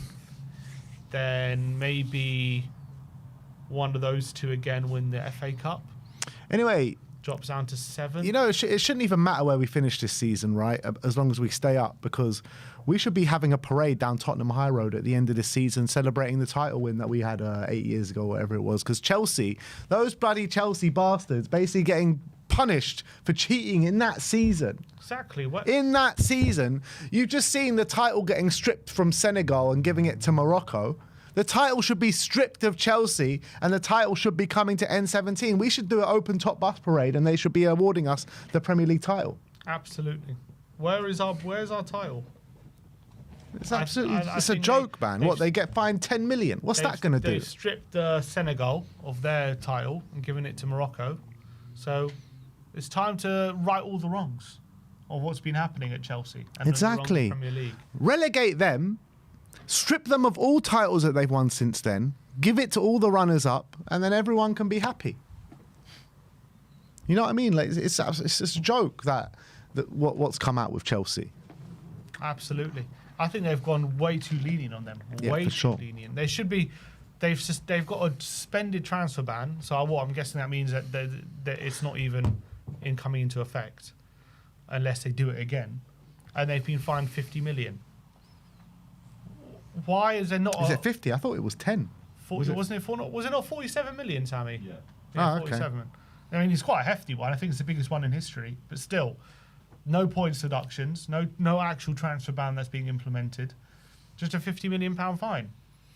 Nothing. Yeah. I would take a few Premier League titles for a £50 million fine. Yeah. And they're like an academy. But it's just like madness, man. Only like us this happens to, where they get found out for cheating in the year that we were like our best ever, and we get nothing because of a team cheated. It's ridiculous. Just get Lloris, get the band back together. Lloris, Vertonghen, Alderweireld, Rose, Walker, Kane. Get them all on the high road in an open top bus at the end of this season and celebrate that title win. 100%. We deserve it, mate. We deserve it. That was our title. That was our title. Those bastards. What's an academy ban? Academy transfer. So not allowed to sign anyone that's been registered at another academy in the Premier League. What? Or any other English league. We're not allowed to sign anyone. So you do have a transfer ban? Yeah. What, you do have a transfer ban? Yeah, academy transfer ban. An academy transfer ban. But you've also got a suspended transfer ban. What does suspended mean? It's delayed, or it's like only if you do it again, kind of like a suspended prison sentence? I think it's delayed. I think we do have that. Are you actually is coming into effect? Yeah. Okay. So you're just basically going to sign a bunch of players. You're basically going to sign a bunch of players this summer That haven't been in English academy. with the view of having your transfer ban next summer. Yeah, and the fine was 10.75 mil. So what was the 47? That's what I said, 10 million, no? No, but then this one says, oh no, the secret payments were worth 47. The secret payments were 47 million. So how does that make sense? So you can make secret payments of 47, but you only get fined 10. Yeah, I knew it was 10. It was just rubbish. It's absolute rubbish. How does that make sense? That's ridiculous.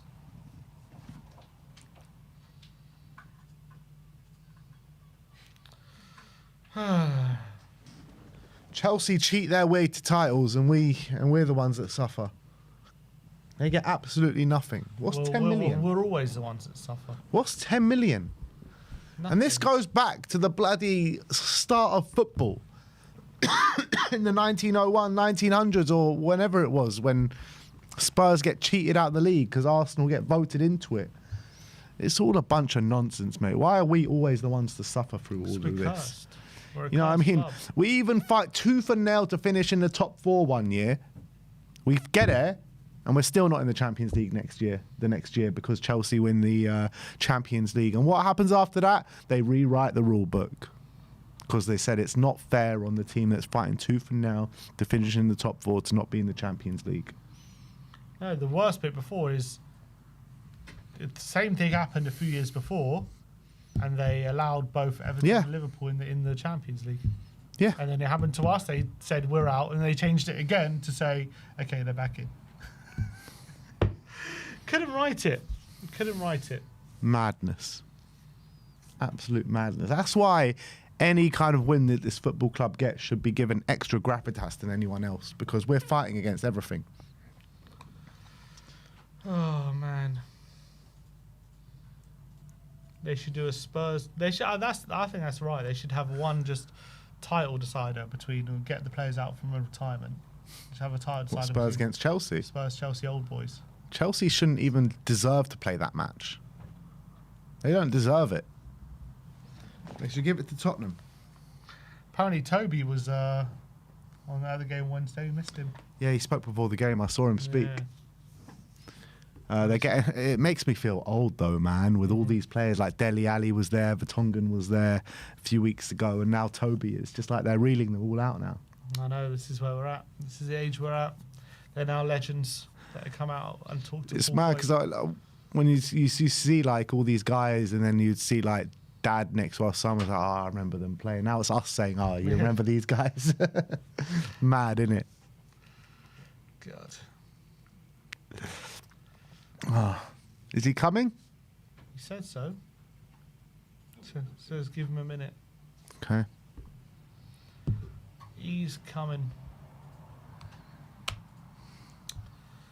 All right. Yeah, thank you for guys that have just kept sending the best wishes in. We love all of you guys. Yeah, big up to everyone. It's been a very emotional time in our family. It's been a bit of a crazy time. Appreciate all the support though.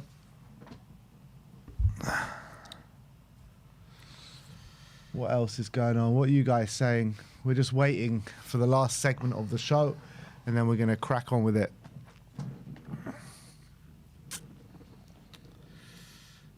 We should be here any moment. What time are we getting down to Tottenham on Sunday? That's the big question. 10 o'clock, mate. Crack a dawn. What time are we having our first pint? Well, before we go, it's about 9:50, 9:30. Put in the comments if you're coming down on Sunday. I want to know how many people are coming. You know, Everyone's coming. I reckon there's a lot of people going to come without tickets as well. let me know if you're coming without a ticket. Put in the comments if you're coming.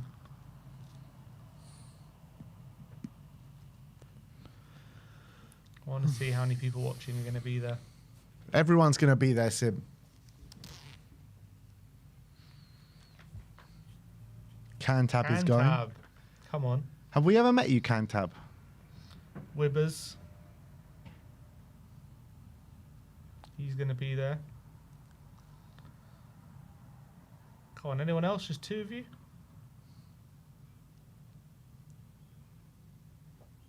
Have you seen the Croatian manager talking on Vuskovic? What did he say? He said they've got 2 games. First game, we're going to play a back 3. Vuskovic is going to start in the centre of the back 3. And then in the second game, we're playing a 4 at the back, and he's going to start right centre back in the second game. Sure. Good. So he's like, yeah, starting both games. One of them is against Brazil. Nice. Well, maybe I'll have to do a watch along. Yeah. So Vuskovic is, yeah, I think he's probably going to start the World Cup. You know who got also called up? Moani. Really? Yeah. Moani? Any excuse to call up Moani? Gets one goal, he's like, yeah, you get him back in.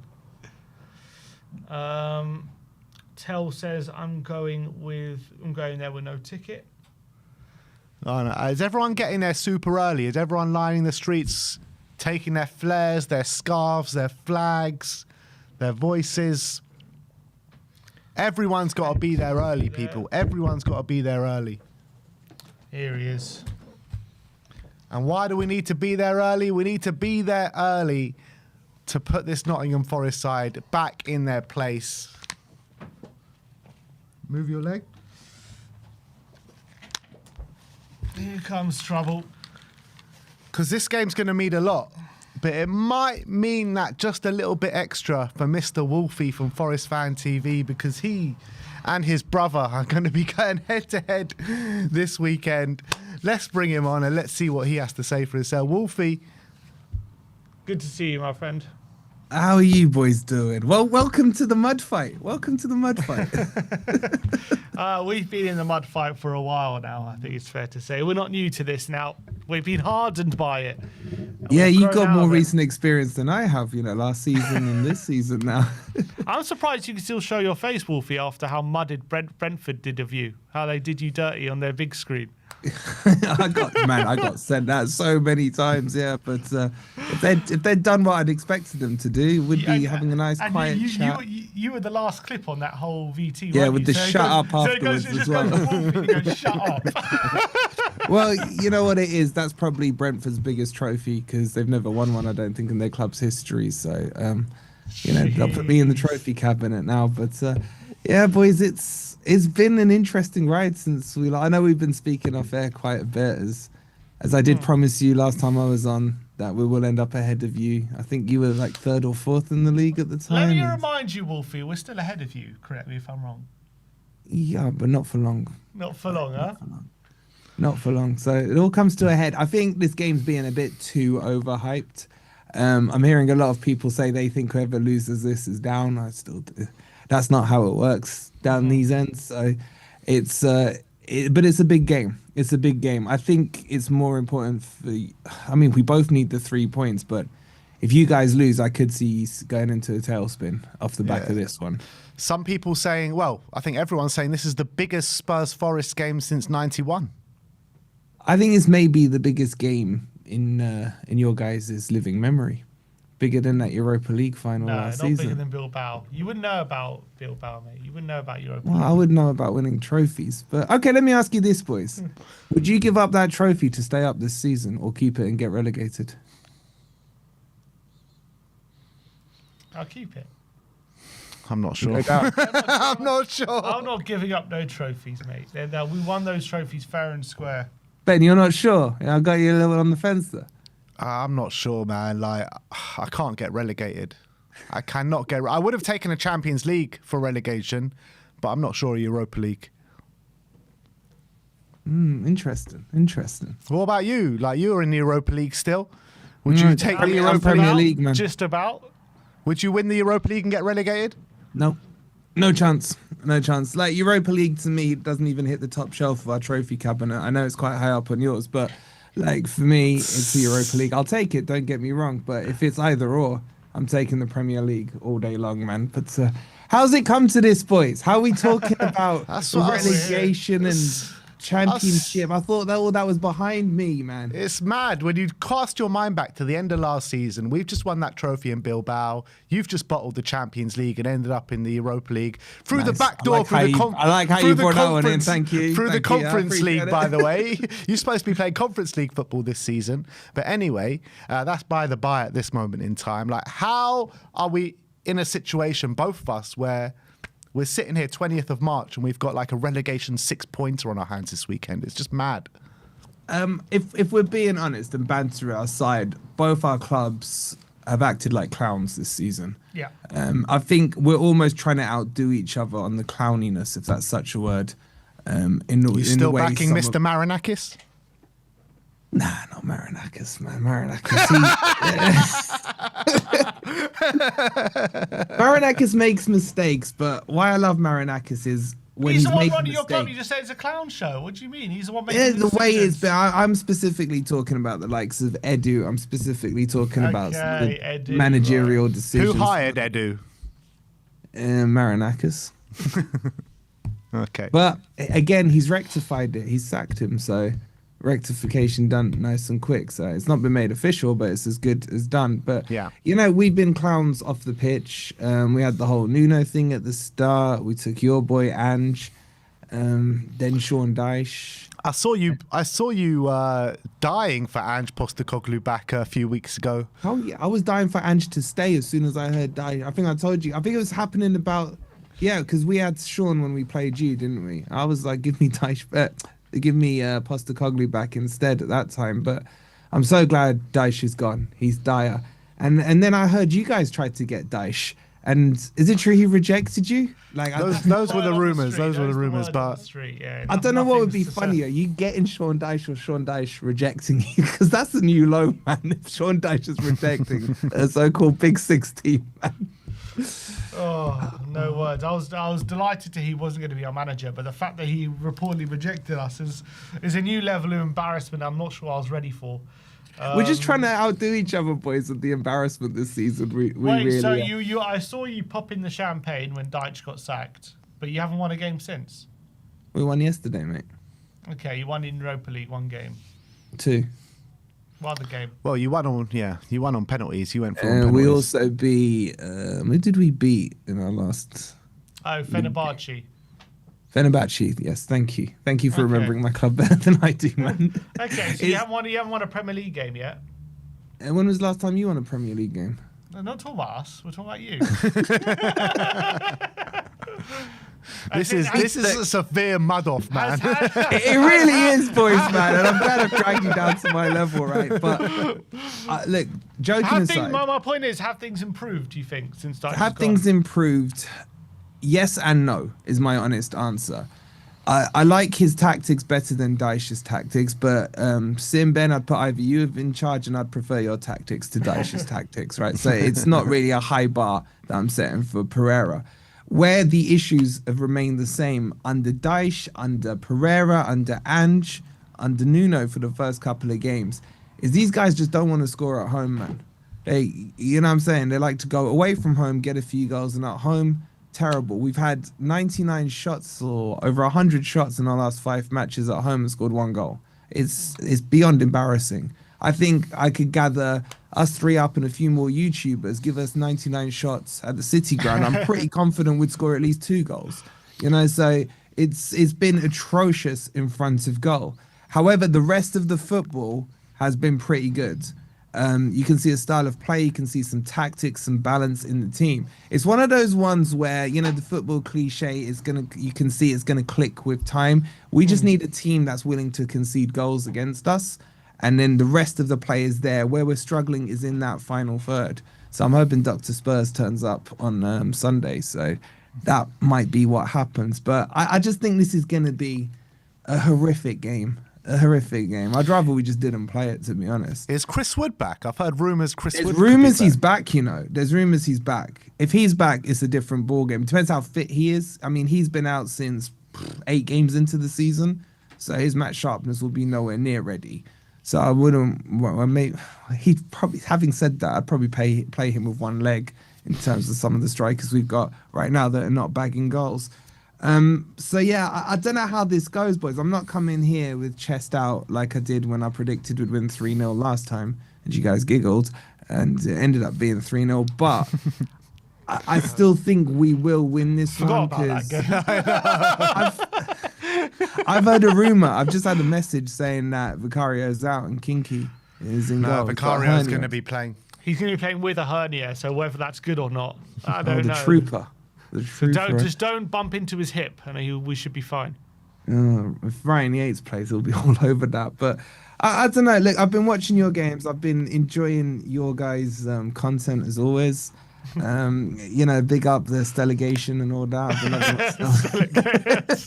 He's thinking straight. Are you a true believer in Stellegation? Oh, big time, man. I'm his #1 fan right now. Like, get it done. He's right, man. Go down, reset the clock. It'll only take you 23 years like it did with us, and then everything's going to be okay.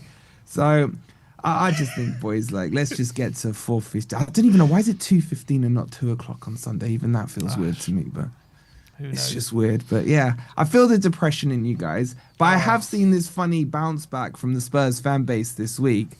Like your fan base, no offense to them or offense to them, not really fussed either way. I've never seen a fan base that has celebrated getting knocked out of the Champions League the way you guys have done this week. Oh, but did you see how we got knocked out? It doesn't make sense to me, man.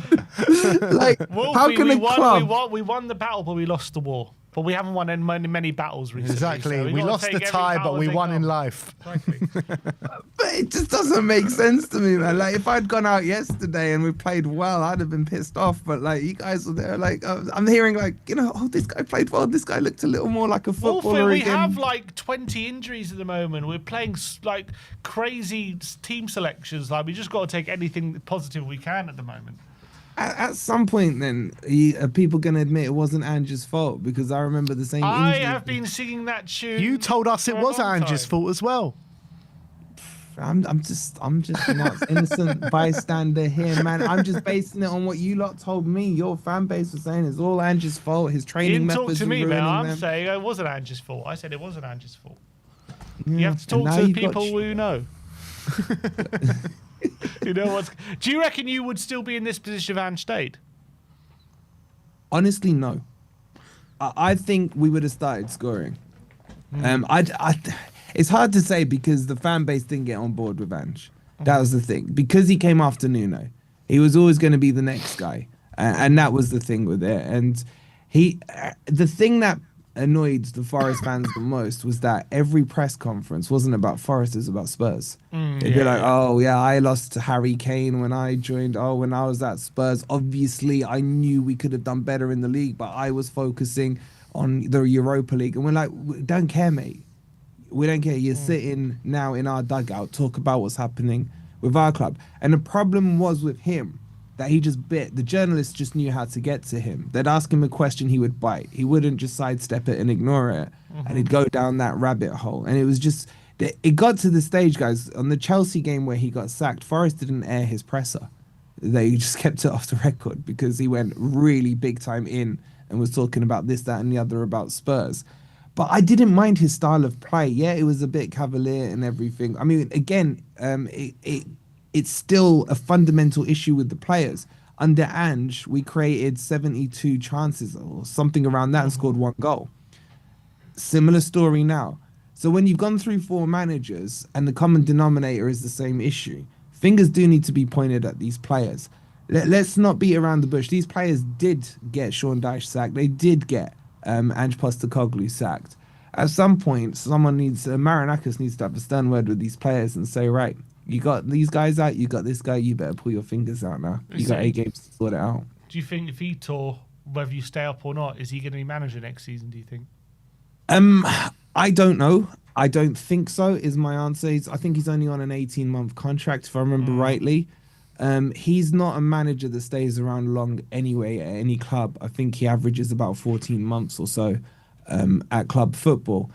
He's worked with Marinakis before at Olympiacos. I think Marinakis wants Marco Silva more than anything, and Marco Silva's coming up for a free. I think most of the so-called big clubs have somewhat sorted their manager situation up, apart from you guys. Have they worked with each other? Marinakis and they have, haven't they? Yeah, at they've worked together. So there's a good relationship. I know they've still been in touch and things like that. So there's a working relation. There's at least a personal relationship there. Excuse me. So I think that's the one he wants. But he's out of contract. There's been no talks really of him signing one at Fulham. That will be the one he goes for. But if Vitor Pereira were to go and win the Europa League and keep Forest up, then it would be hard to move on from him. But we may find ourselves in the situation that you guys found yourselves in last season. 17th Europa League. Do you sack your manager or not? You know, it's... Well, there's also, I think there's going to surely a point in the season where if you keep progressing in Europa and the relegation situation doesn't improve, like you're going to have to make a decision at some point, won't you, what you prioritise? Because I think balancing what you've got now, do you think you've got a bigger squad to do both? They've already prioritised the league, though. They rested half their team. Yeah, but it was fine. But it was fine to go through. But I don't think it's going to be fine to keep going through and win the whole competition. You got Porto next round, right? We got Porto. We played them in the groups. In fact, I think our path pretty much through to Villa is every team we've played in the groups before. So we had Midtjylland, who we played in the groups as well. We beat Porto, I think it was 2-0. I think that was Sean Dyche's first game. I'll be honest with you, the quality of football in Europa League is nothing that scary. You look at it, I mean, Lyon went out yesterday, didn't they? But do you think you could win that with a second string team? No, not with a second string team. That's my point. But a mix of second and first, yes. I think if we can get past Porto, I think the tough game is going to be Villa, because Villa will be a two-legged game. And then the final now, I think if Forest Villa get to the semi, whoever wins that, I think will be strong favourites, because the other side of the draw looks quite weak. With Lyon going up. Wolfie, answer me this, hand on heart. Who is your prediction for that third spot going down? Genuine. Who I want or who I think? Who you think? Well, give me who you think and who you want. Two different. I actually think it could be Leeds. I think Leeds haven't been spoken about, and when you look at their results of late, it's not bad results, but it's results that could have been better. They missed a penalty against Crystal Palace. They've conceded some late goals to lose 2 points late on in games. It's a very similar thing to what happened to Leeds when they went down a few seasons back when we first came up. I remember they beat us 2-1 with about 10 games or something like that to go. And the Leeds fans were like, right, that's it, we're done. They let their guard down. And then they just got sucked back in, and suddenly they found themselves in a final day shootout. I think it was of Everton or Bournemouth or something, if I remember rightly. So I'd say keep an eye on Leeds. And their last game of the season is against West Ham. So it could be a shootout between the two of them.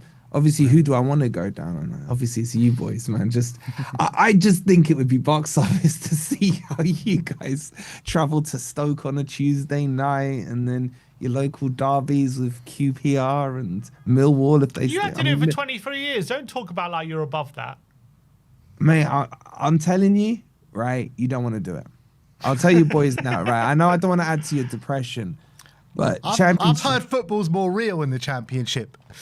Yeah, that's what they tell you on the advertising sticker, man. But then what they don't tell you is within that period, you also can drop down divisions below that, which is what we did. Yeah.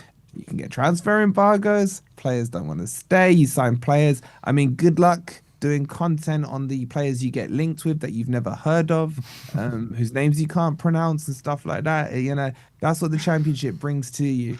But they've extended it for you guys. I heard it's going to be 8 get into the playoffs. Well, down to 8. Don't say for you guys when you're in a worse position than us right now. You're below us. I'm actually quite comfortable with the position because I look at it. You're so used to being there. Is that why? It's not so used to being there, but I've been there enough times where you look at West Ham. That sounds like so used to being there.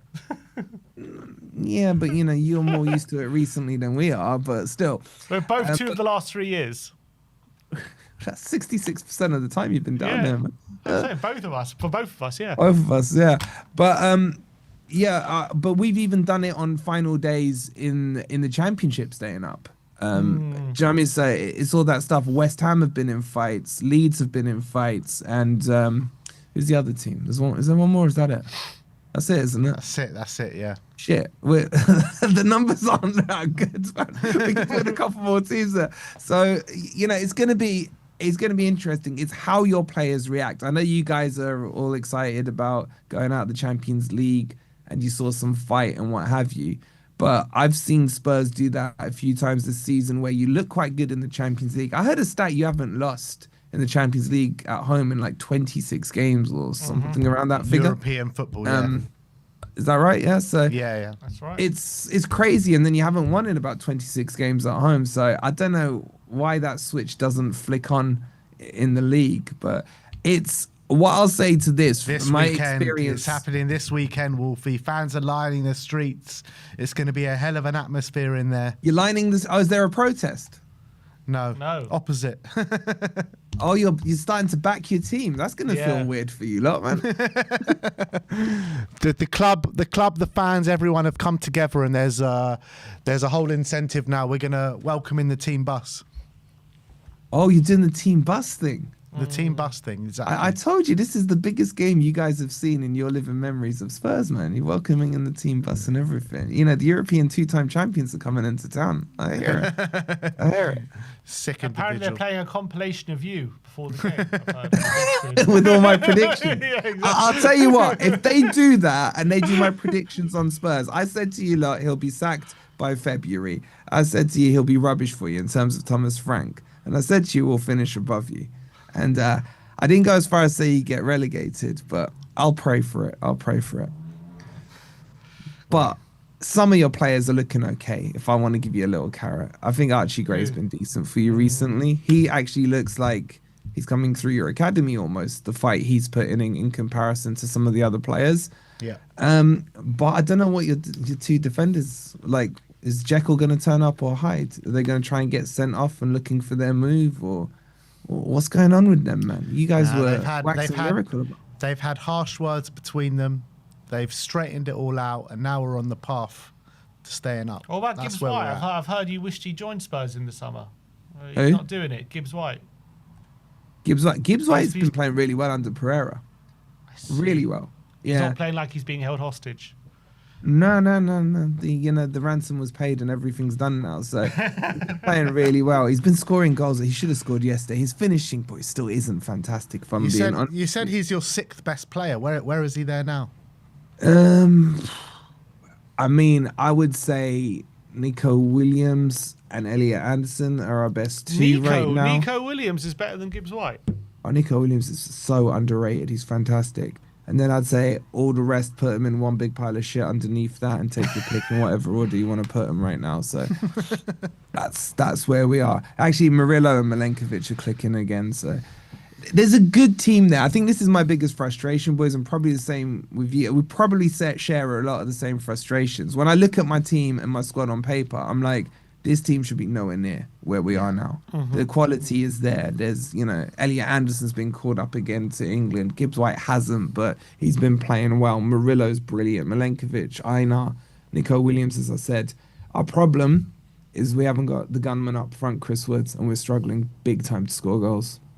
What's your score prediction, Wolfie? I'm going more conservative than I did last time. I'm just going for a nice simple 2-1 to Forest. Simple 2-1. You actually believe that? Do you really believe that?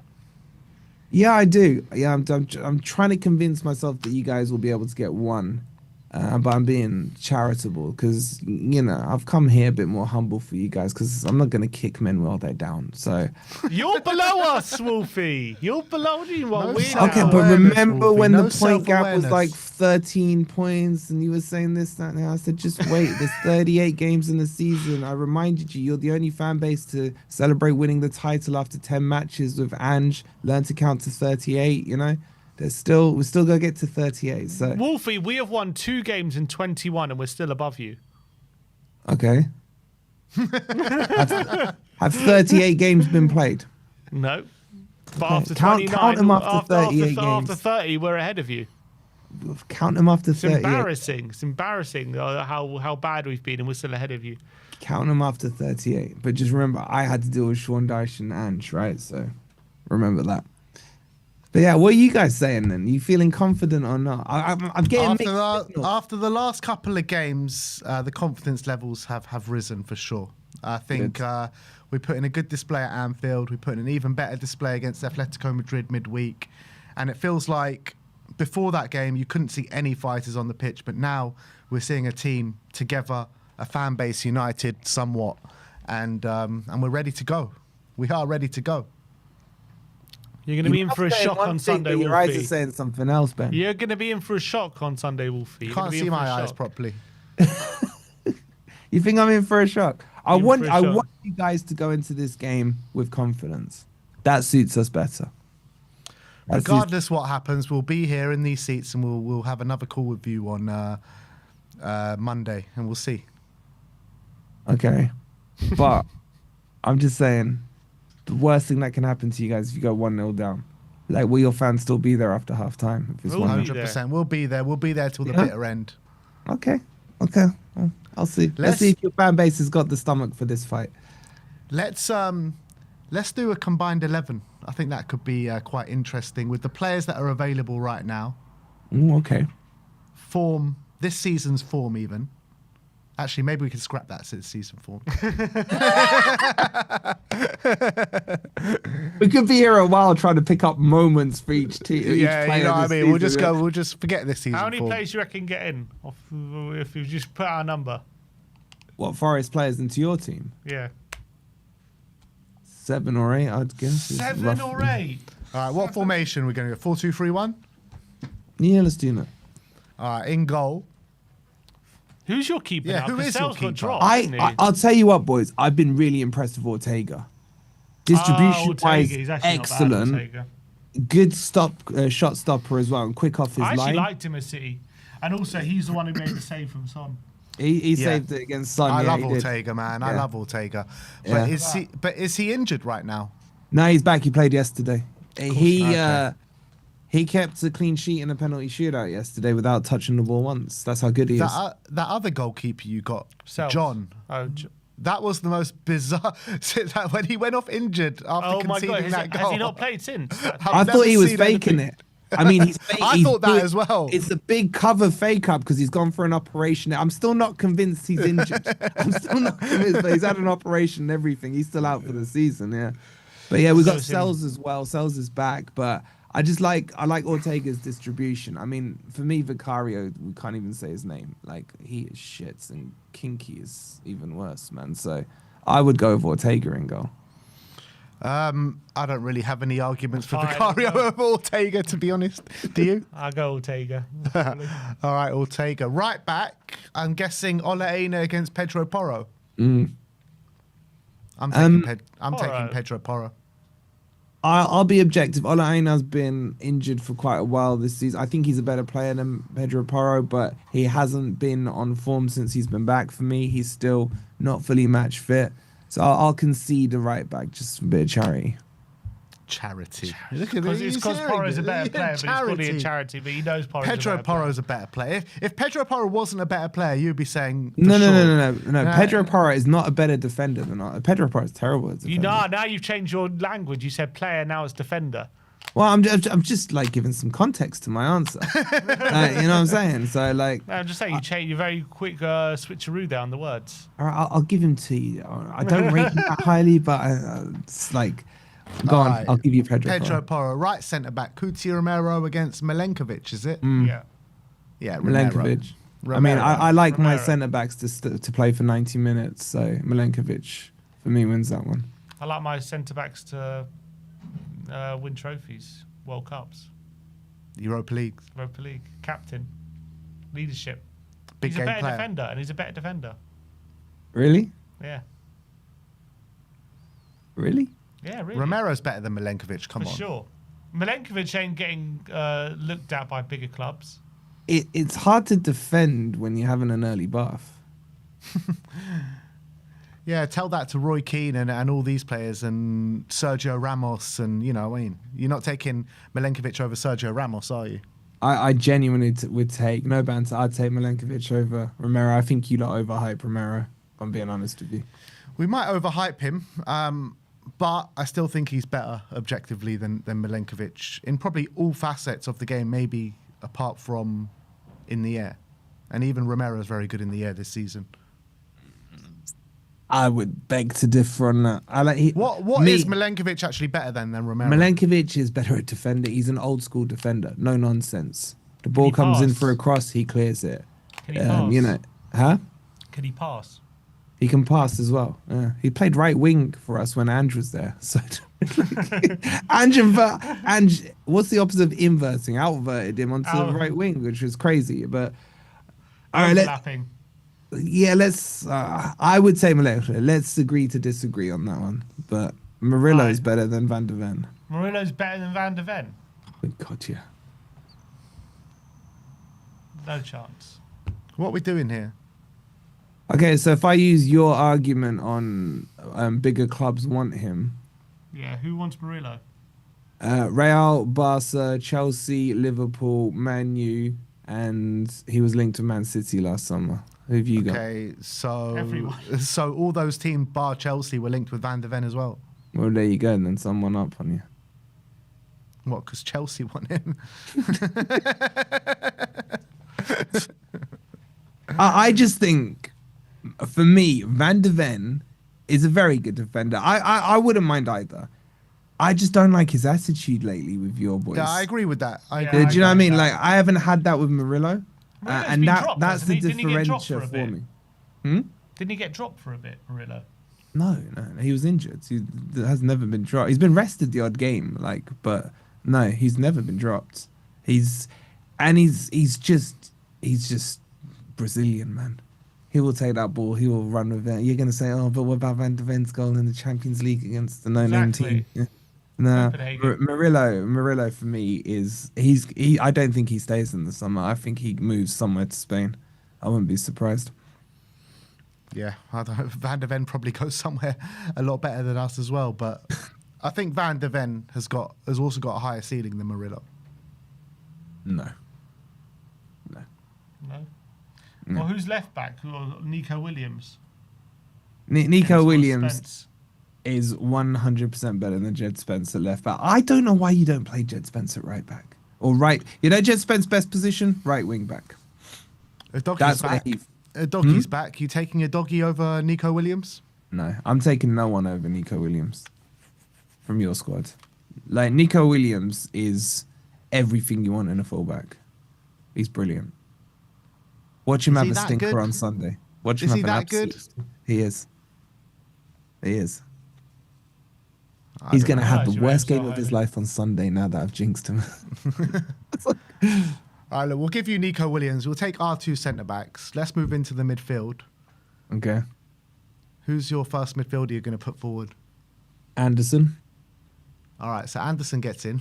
Yeah, you can have Anderson all out. Who have you got in your midfield? Anderson and Gray, maybe? Let's go Anderson and Archie Gray in the midfield. What do you Oh, shut reckon? up, Archie Gray, man. Because Archie Gray played well for one game. Suddenly he's the What? Who saviour. you got? Sangare? Not I having got Sangare. Sangare is pretty. I mean, he did score an absolute Oh, worldie forget against that you, game. didn't he? Yeah, because Gray was in This midfield. this combined 11 is the biggest mud off. We're all talking about like one or two good games these guys have had all season. That's all we got to hold on to, mate. That's all we got to hold on to. Saar, Yeah, who's been our best midfielder this season? It's probably Gray. been Gray. Bentancur? Half your fan base Palhinha? hates Gray. No one hates Gray. Palhinha? It's just the select few you speak to on YouTube. Basuma? Sava don't like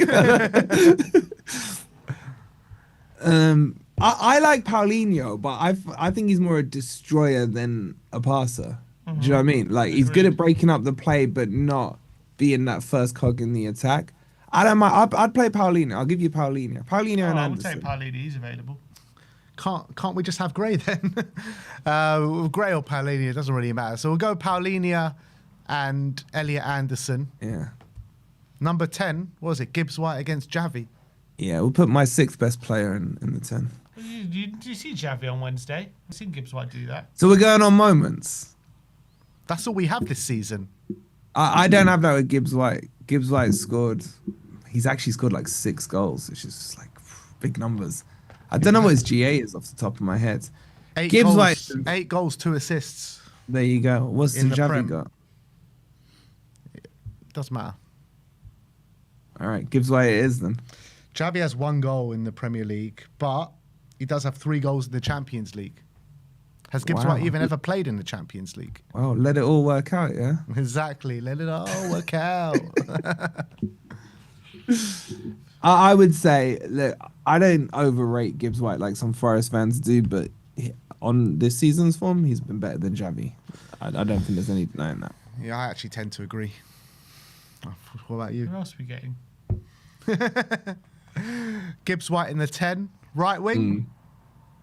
Who's that? Hudson-Odoi? No, I'll be honest, I ain't got much to offer you on the wings, boys. Not Neither do we. I can like I'd say our best winger has been Amari Hutchinson.